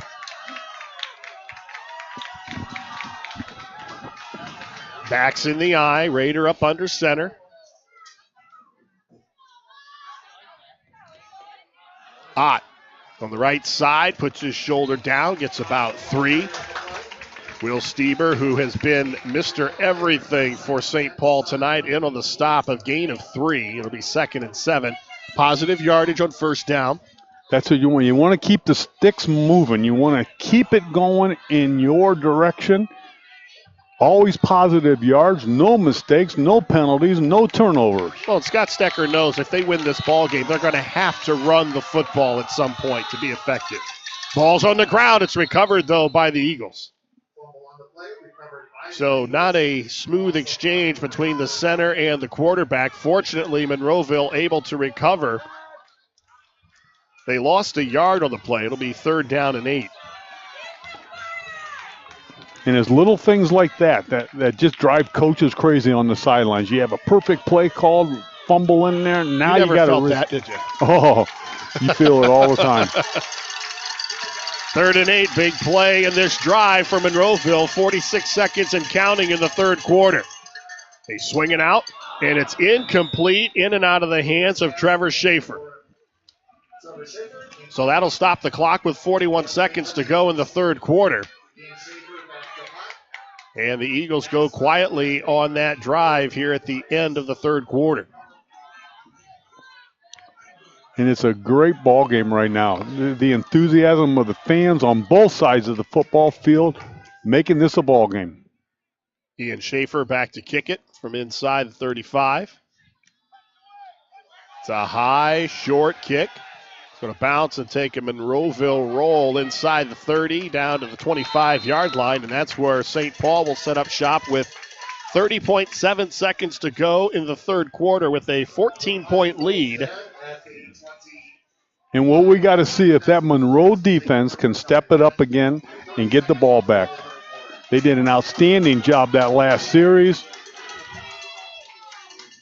Tonight is the 63rd meeting between these two schools, a series that began back in 1961. The Flyers lead the series 39-22-1. Under John Livengood, they're 27-8. Is St. Paul. They get up to about the 30-yard line on first down, a gain of about 5, and go out of bounds, so that'll stop the clock with 24 seconds to go in the quarter.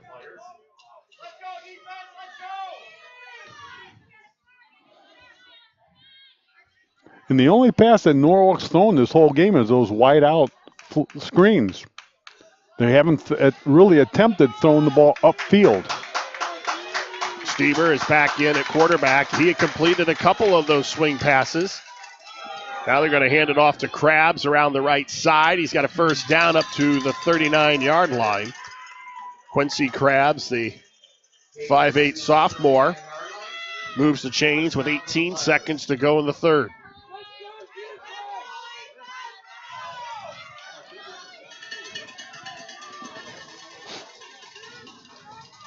Clock moves as they set the chains, and St. Paul's content to let the third quarter wind down. That is going to do it. 3 quarters are in the books. It's a 2-touchdown lead by St. Paul as we head to the fourth. You're watching high school football live and free exclusively on the OH Report.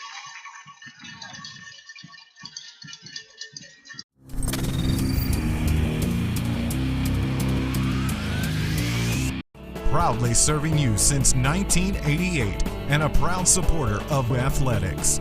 Ohio Logistics.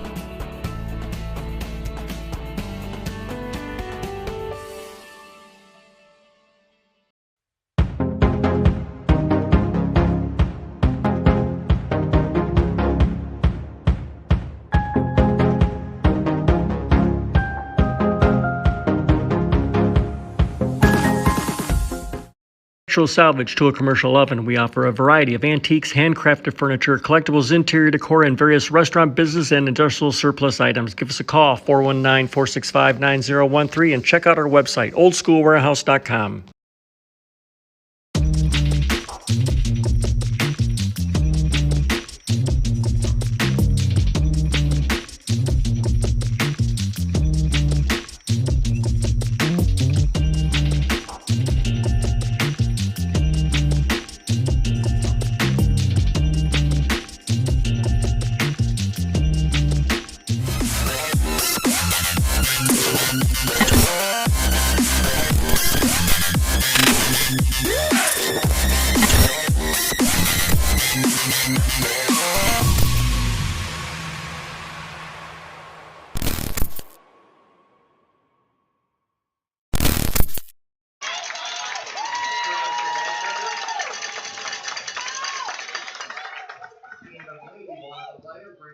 We are back here at Monroeville as we start the fourth quarter. The Eagles down 21-7.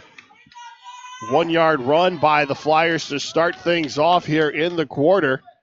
A shout out to people at Pease Pizza watching this game tonight. Hope you guys are enjoying some good pizza and some good football. We're trying to provide the good football.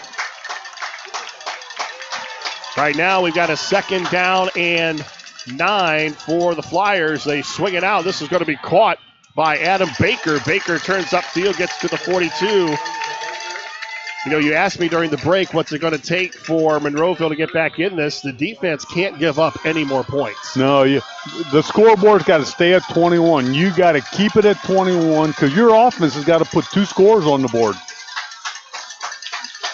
Big play on 3rd down, 3rd and 7 from the 42.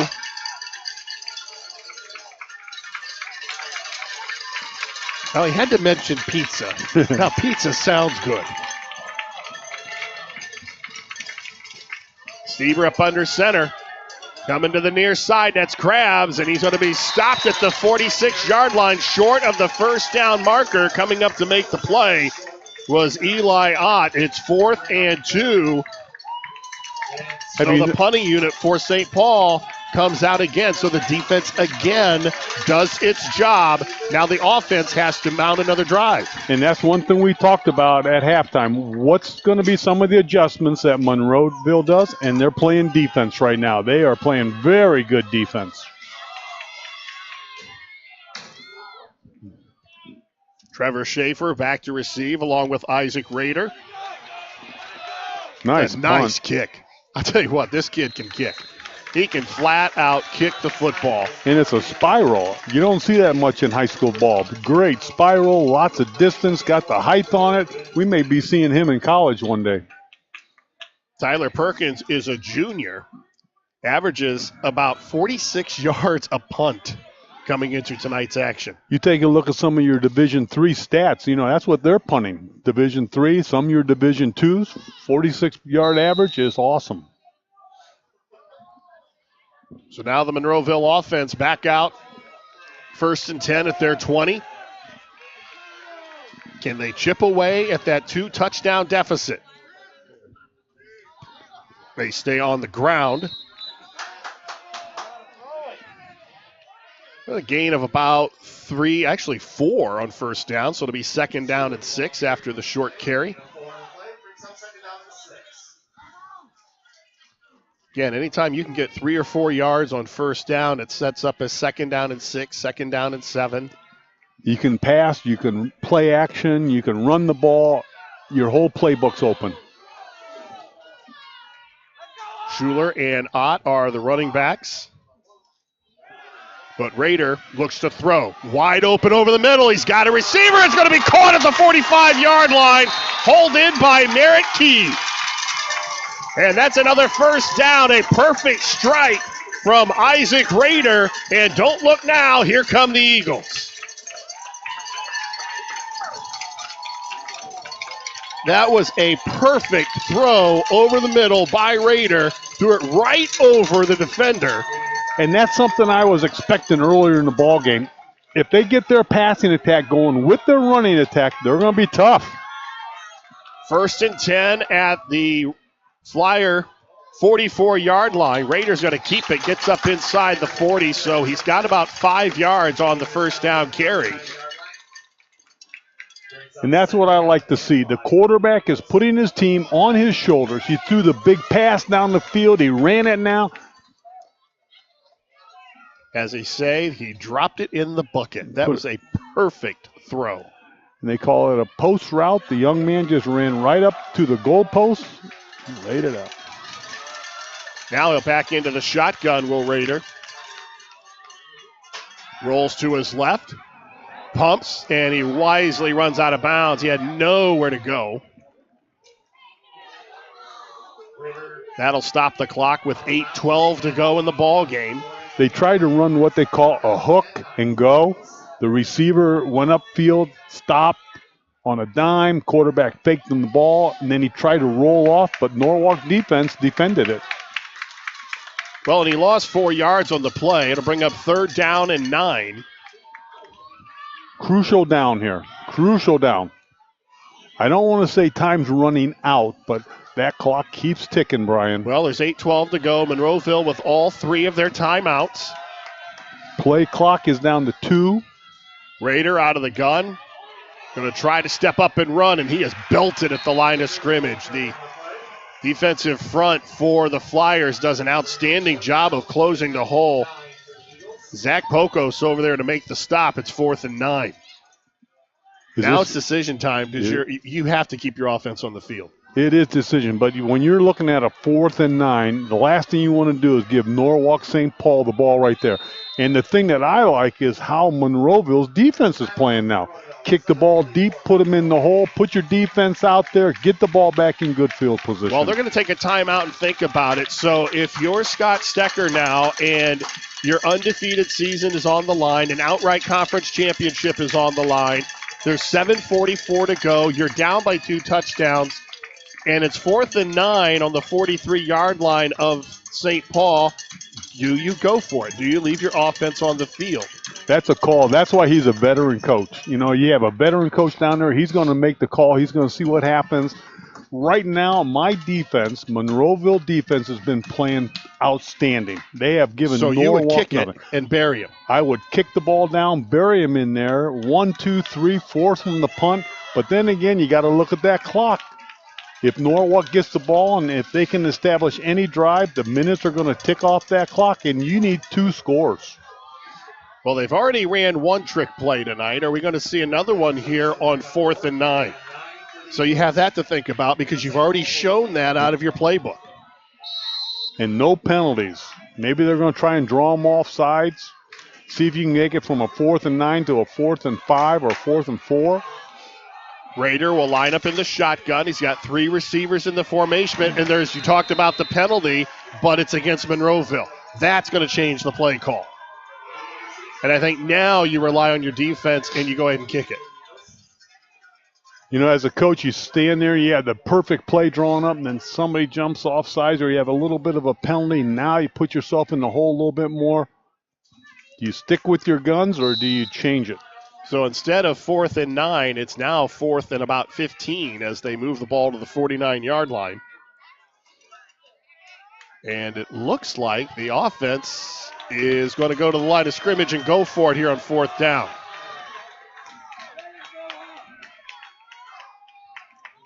Rader looking for room on the left side. He's going to fire it up, and he's going to throw it in between 3 defenders, and it's incomplete. He was trying to hit Trevor Schaefer and thought maybe he could get a break or a penalty, but instead it's going to be Flyers ball with 7:35 to go in the 4th quarter, and St. Paul already up 21-7. And, you know, you have a lot of quarterbacks in the whole league. You got quarterbacks everywhere. The Monroeville quarterback did a great thing. It's 4th down. He doesn't want to get a sack. It doesn't matter what you do. Just throw the ball up in the air. Because even if the ball's picked off, they get the ball deep. Exactly.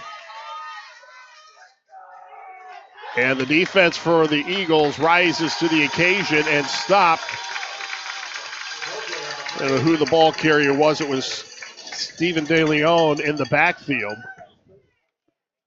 And this is where the Monroeville defense has got to step it up. They have got to get 1-2-3 punt. They need a 1-2-3 punt or a turnover here. 7-12. Monroeville now with 2 timeouts. And it's a 2nd down and 10. They're going to say DeLeon got back to the line of scrimmage. And I'll tell you right now, Norwalk's going to take every second they can on that clock. Krabs up the middle, pushes the pile to the 46-yard line.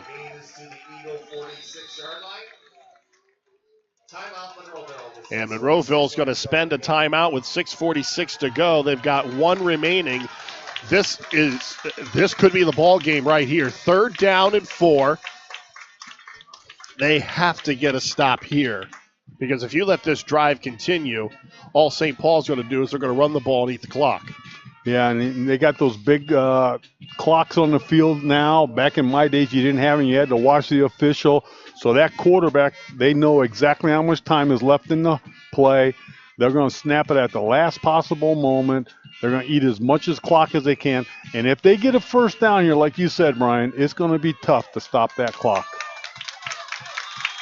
Well, this could be the ball game here for the Eagles. 3rd down and 4. But you got to have faith. This defense has played one heck of a second half, and they've made play after play. Let's see if they can come up with a big play here for their team.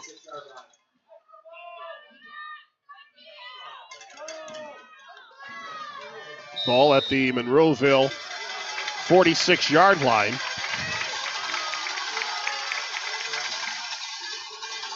Stieber, he's going to throw it. He's got a wide open receiver. It's caught by Adam Baker. And Baker goes into the end zone for a touchdown. The 2nd touchdown pass of the night for Will Stieber. And that could have been the final nail in the coffin right there. A nice play call, a well-executed play. Baker wide open. Halfback pass. You start the wide sweep. They've been running that play all night, gaining yards on it. Everybody steps up, and then he throws it. Perkins on to attempt the extra point. Kick is up, and it is good. So it's now 28-7. Monroeville now down by 21 with 6:38 to go.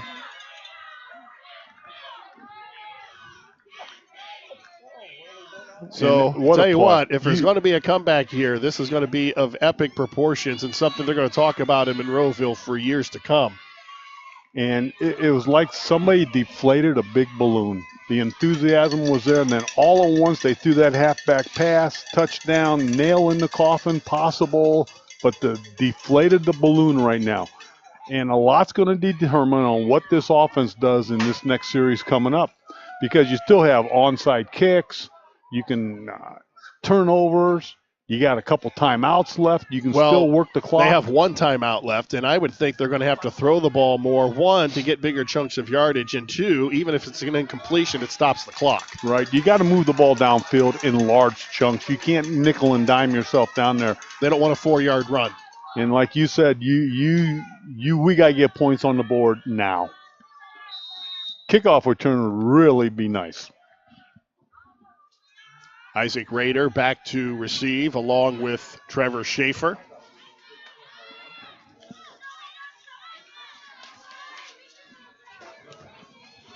They're going to kick it towards Schaefer, but it's going to go out of bounds. So Monroeville will start 1st and 10 at their 35-yard line.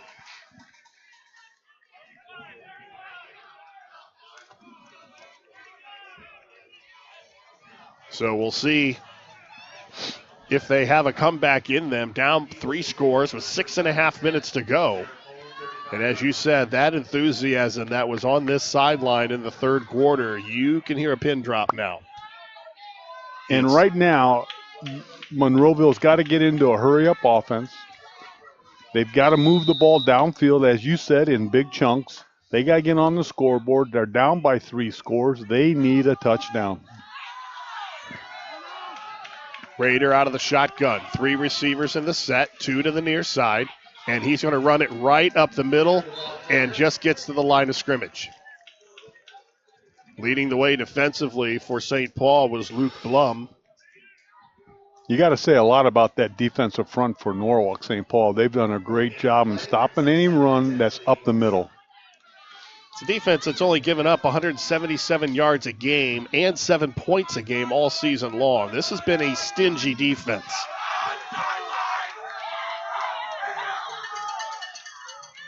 Raiders going to roll to the near side.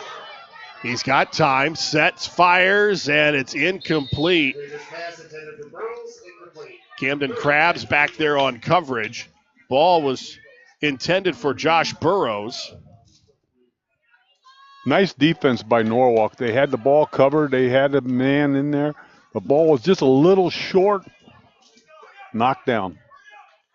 It'll stop the clock with just under 6 minutes to go. 3rd down and 10.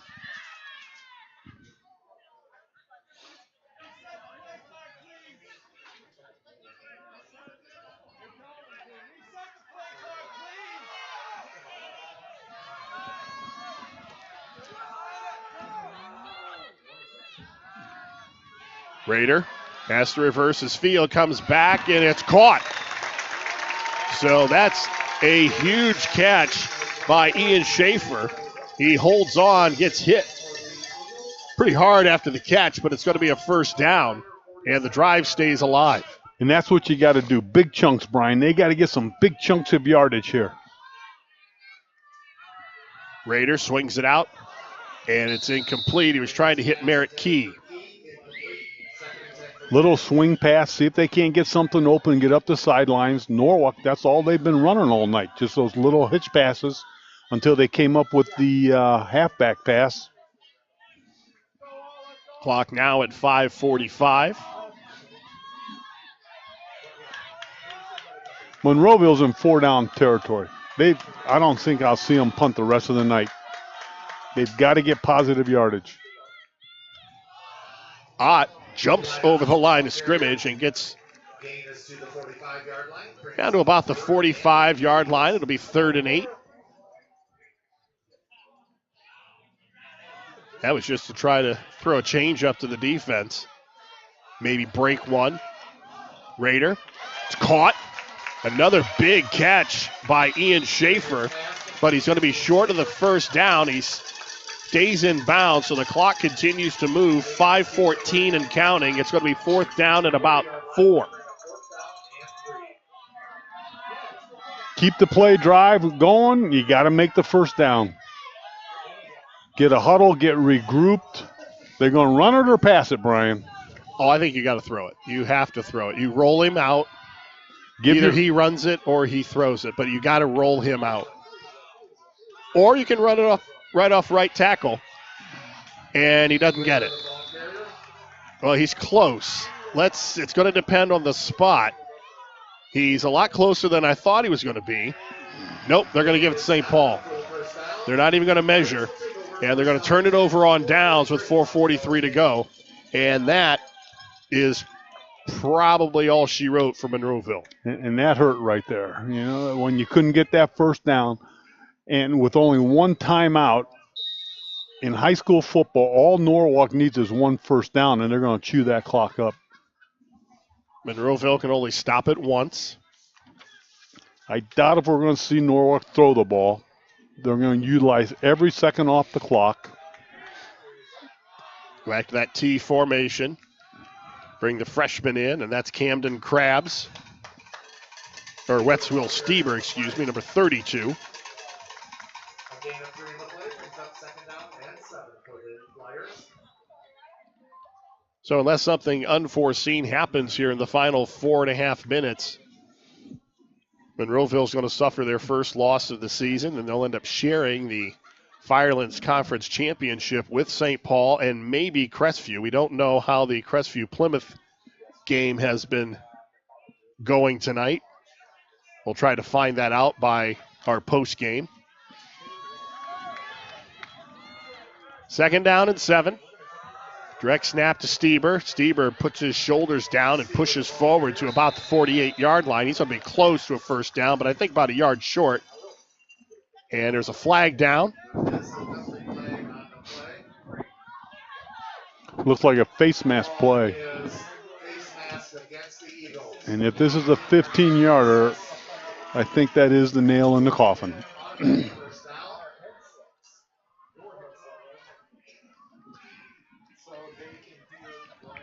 And that is the case. It's going to be marched off into the Eagles side of the field all the way down to the 38-yard line. 1st and 10 for the Flyers, and then Eagle 38-yard line. One of the nice things that's going to happen when this game is over, both these teams have a bye week. You kind of lick your wounds, you get reinvigorated, get ready for your playoffs. Stieber now up under center. Stieber, the ball carrier on the play. Gain of about 6 on first down. And the one thing about that young man carrying the ball, they had him in the backfield. He takes a little step to the left, gets himself 5 or 6 yards. Little scat back. The young man can follow his blockers. And obviously St. Paul in no hurry to get a playoff here as we approach the 3-minute mark of the 4th quarter.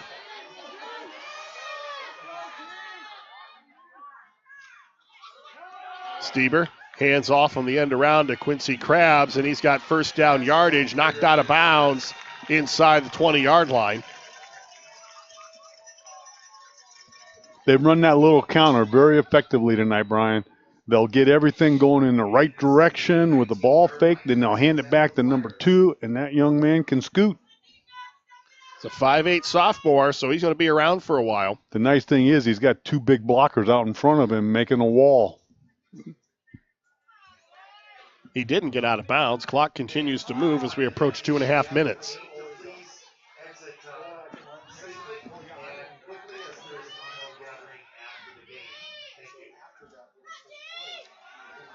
Krabs fights for about 2, maybe 3 yards off left tackle. They'll give him 2. The young man has 118 yards on 24 carries. Not a bad afternoon against a defense like Monroeville.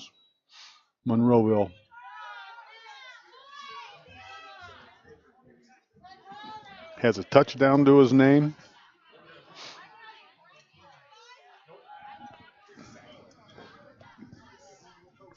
We're under 2 minutes now.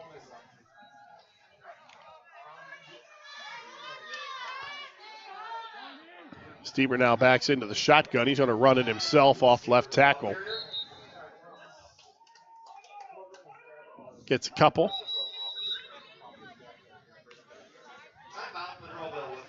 And Monroeville spends their final timeout with 1:31 to go. You know, Brian, we've called 5 games this year. This is our 6th. And I'll be honest with you, this is probably one of the most exciting games I've been at. Well, and Monroeville almost was able to pull off, and I wouldn't say the impossible, but the very highly improbable, down 3 touchdowns in the second half, and they put forth a valiant effort in the third quarter. They just couldn't sustain it and keep it going because that defense for St. Paul is just that good. And it is, and you got to hand it to Monroeville. I mean, that third quarter was an outstanding quarter for them. They put points on the board. They moved the ball. Their defense came up and played big. They stopped Norwalk teams a couple times. Just fell short a little bit tonight.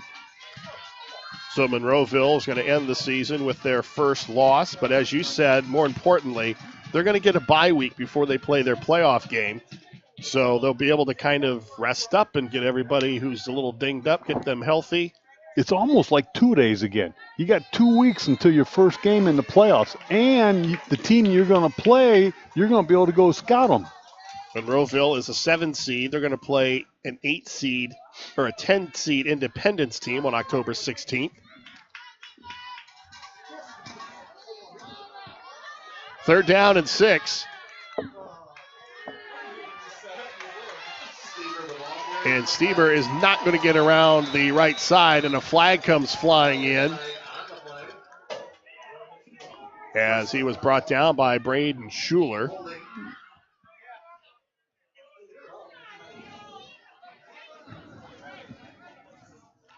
Going to be a hold against St. Paul. That's their 9th penalty tonight for 65 yards, St. Paul. So if you're looking for something to work on, if you're John Livengood, you want to clean up the penalties heading into the postseason. And hopefully you're going to go into the playoffs with your starting quarterback healthy. But look what they did tonight. They put 28 points up on a very, very good football team. Do you make the change? Well, I would think, and not having seen them in the first half of the season, if Myron Stahl is healthy going into the postseason, you've got to let him come back and play. Right. And it looks like St. Paul is just going to take a knee because the Eagles cannot stop the clock with 1:15 and counting.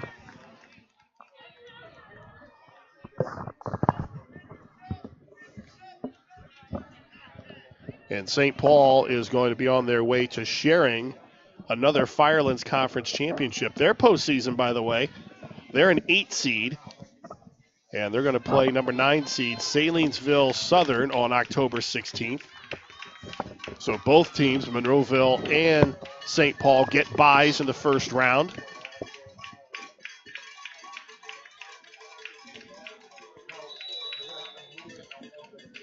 It's now 38 seconds on the game clock.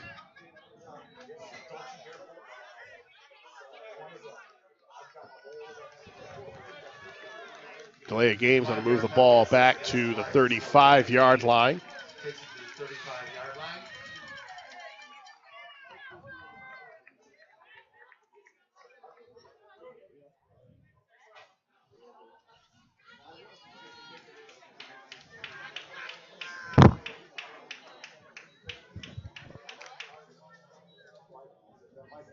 And this will be the final play of the game. Tyler Perkins back in punt formation.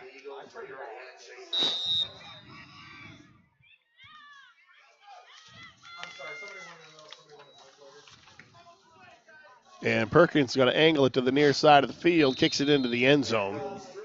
So with 33 seconds to go, Monroeville's offense is going to come back out onto the field. 33 seconds left to go in the game.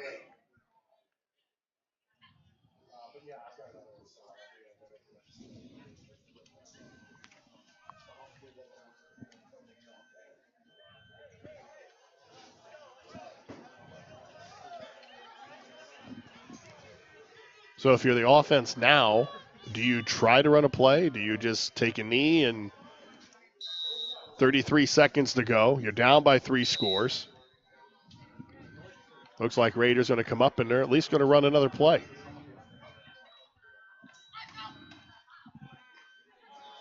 It's a running play. And that could be the ball game right there, Brian. But as you mentioned, this is still a solid season for Monroeville. They're going to win a Fireless Conference championship, and they're going to make the playoffs, and they have an opportunity to make a playoff run. Eli Ott with the final play of the ball game. And he's going to be down at about the 43-yard line, and that's going to do it. St. Paul with a 28-7 win to at least share the Firelands Conference Championship with Monroeville, maybe Crestview. We're going to try to get a Crestview Plymouth score. We'll be back to wrap it up after this. You've been watching high school football live and free exclusively on the OH Report.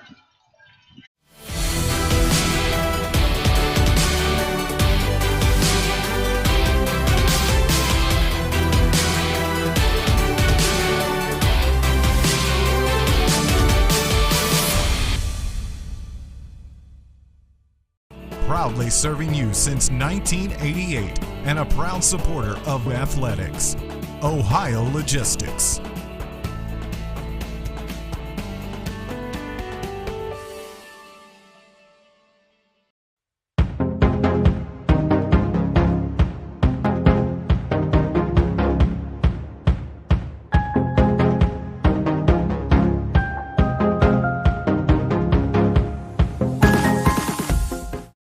Salvage to a commercial oven. We offer a variety of antiques, handcrafted furniture, collectibles, interior. Welcome to Old School Warehouse in Monroeville, Ohio. We offer a variety of architectural salvage, antique and custom-made furniture, vintage and repurposed lighting, antiques, collectibles, and interior decor, commercial and industrial surplus. We're open by appointment, so call us at 419-465-9013 or check out our website, oldschoolwarehouse.com. And don't forget to like us on Facebook.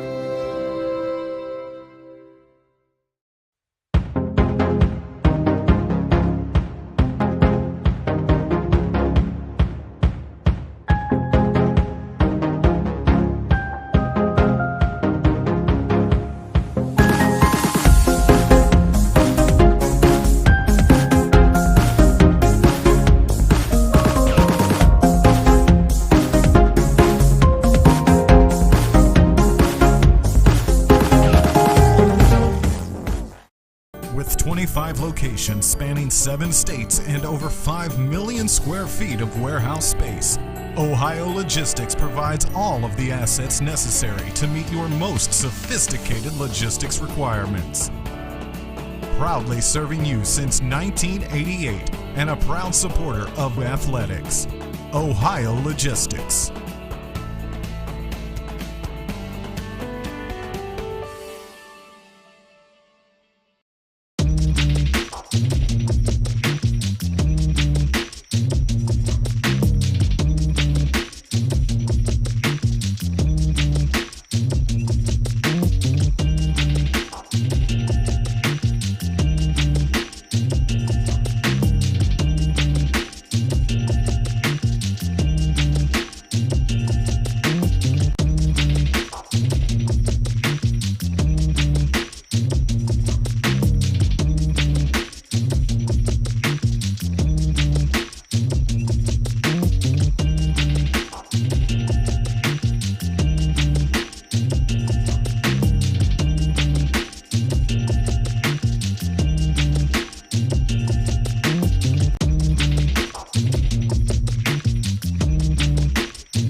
We are back here at Monroeville High School. We're joined by senior running back Camden Krabs from Norwalk St. Paul. Camden, first of all, congratulations on a great win.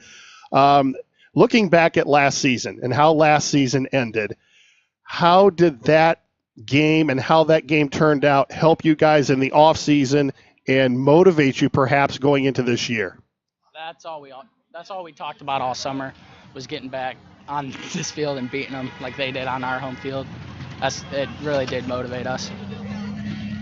As you guys came in here and you looked at them offensively, what did you feel that you guys had to do to stop them and get things going for you on the defensive side of the ball? That's all Coach Fish. He's in charge of all that. We just made them pass more than run, because last year they kept running ISOs 3, 4, 5 yards, and that's what lost us the game last year. Okay. We couldn't let it happen again. Now on your side of the ball, talk about your offensive mindset as you guys are coming into this. What was the game plan? What did you guys want to do offensively? Double team their tackles and just get 3 to 4 yards, 5 yards like they did to us last year, and just pound the ball, really. Because, yeah. Now, after what you guys did last week, not throwing a pass, obviously you felt like you had to come in and try to at least mix things up a little bit going against a defense in Monroeville that's pretty good. Well, yeah, I guess. We just figured we could get a few passes off. He was throwing good in practice, and we didn't show it versus Plymouth, but we didn't have to show it versus Plymouth, so it worked out good. What's the latest on Myron Stoll, and do you think he's going to be available for the playoffs? I think he'll be back. I don't know about next week. Well, we have a bye or whatever, but he should be back pretty soon, I think. Well, congratulations, Camden. I know this is a big win for you guys. You get another Firelands Conference championship, and you get to knock off a rival in the process. Congratulations. Thank you. Well, that's Camden Krabs, a senior running back for the St. Paul's Flyers. And Bruce, as we talked about during the ball game, they had to mix things up a little bit offensively in order to come out with a win tonight, and that's exactly what they did. Yeah, they came in here and they were running the ball. They were powering it on people. They didn't throw a lot of fancy passes. They threw wide receiver routes, and they were getting good yardage on that. But then when they came up with that halfback pass, 47-yard touchdown, that kind of broke the back of Monroeville defense. Yeah, I think that was the play because if they don't score there, and it's still a 2-touchdown ball game, and Monroeville gets the ball back, they have an opportunity to make it a 7-point game. And they took away that possibility on a play that they had been running, as you talked about. They really kind of sucked them up because they've been running that play all night long and running the ball, and then you throw it over a defense. It was really a perfect call and perfect execution. Yeah, one of the things that happened, the enthusiasm was going. This sideline in front of us was just hammering things. The bells were ringing. Everybody was on the same page. We're playing great defense. Boom. As soon as that pass was completed for the touchdown, the air came out of it.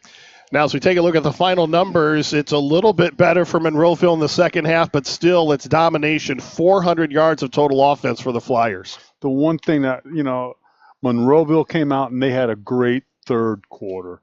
You and I have sat here and we talked about it. That's probably one of the most exciting third quarters we've had all season long, and that's what picked them up. That's where they got most of their offense. That's what they did, the positive things they had to do. They just didn't have enough muscle to pull it off at the end.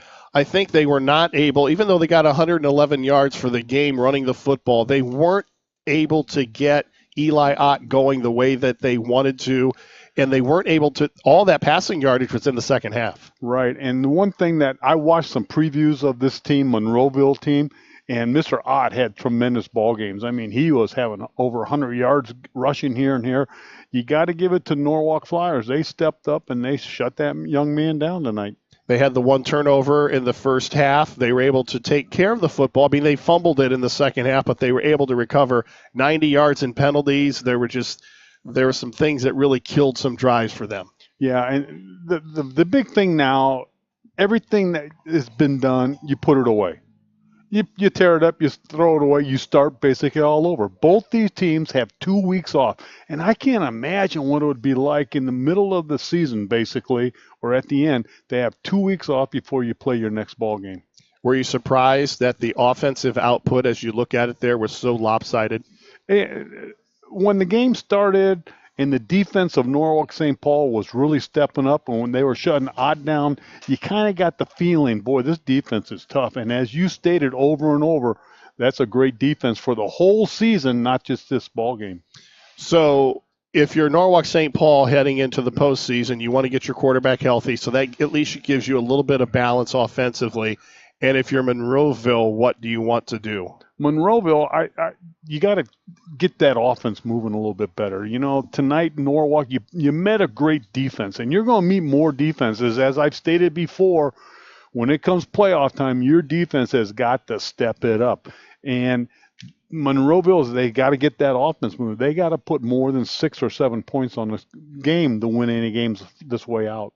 Tonight's player of the game is presented by Old School Warehouse of Monroeville. Visit them online at oldschoolwarehouse.com. And as kind of an obvious choice, our player of the game is Camden Krabs, the running back for Norwalk St. Paul. 24 carries, 118 yards, and a touchdown. So congratulations to Camden, our player of the game, presented by Old School Warehouse of Monroeville. With the win, Norwalk St. Paul is now 5-1. They are 5-1 in the Firelands Conference along with Monroeville, so they share the conference championship with Monroeville. The final score tonight, Norwalk St. Paul 28 and Monroeville 7. Our thanks to tonight's broadcast team. Our producer was Adam Thompson, and the fine camera work was courtesy of Ramos Euskouris, Nick Jacobs, and Mason Neese. And most of all, our thanks to you for joining us. Once again, the final score from Monroeville, St. Paul 28 and Monroeville 7. You've been watching high school football live and free on the OH Report, powered by BS Media Productions. Thanks again to our generous sponsors for making all this possible. Keep it locked into the OH Report, your new home for live sports coverage in North Central Ohio and beyond. For Bruce Weirich, I'm Brian Harter. So long from Monroeville.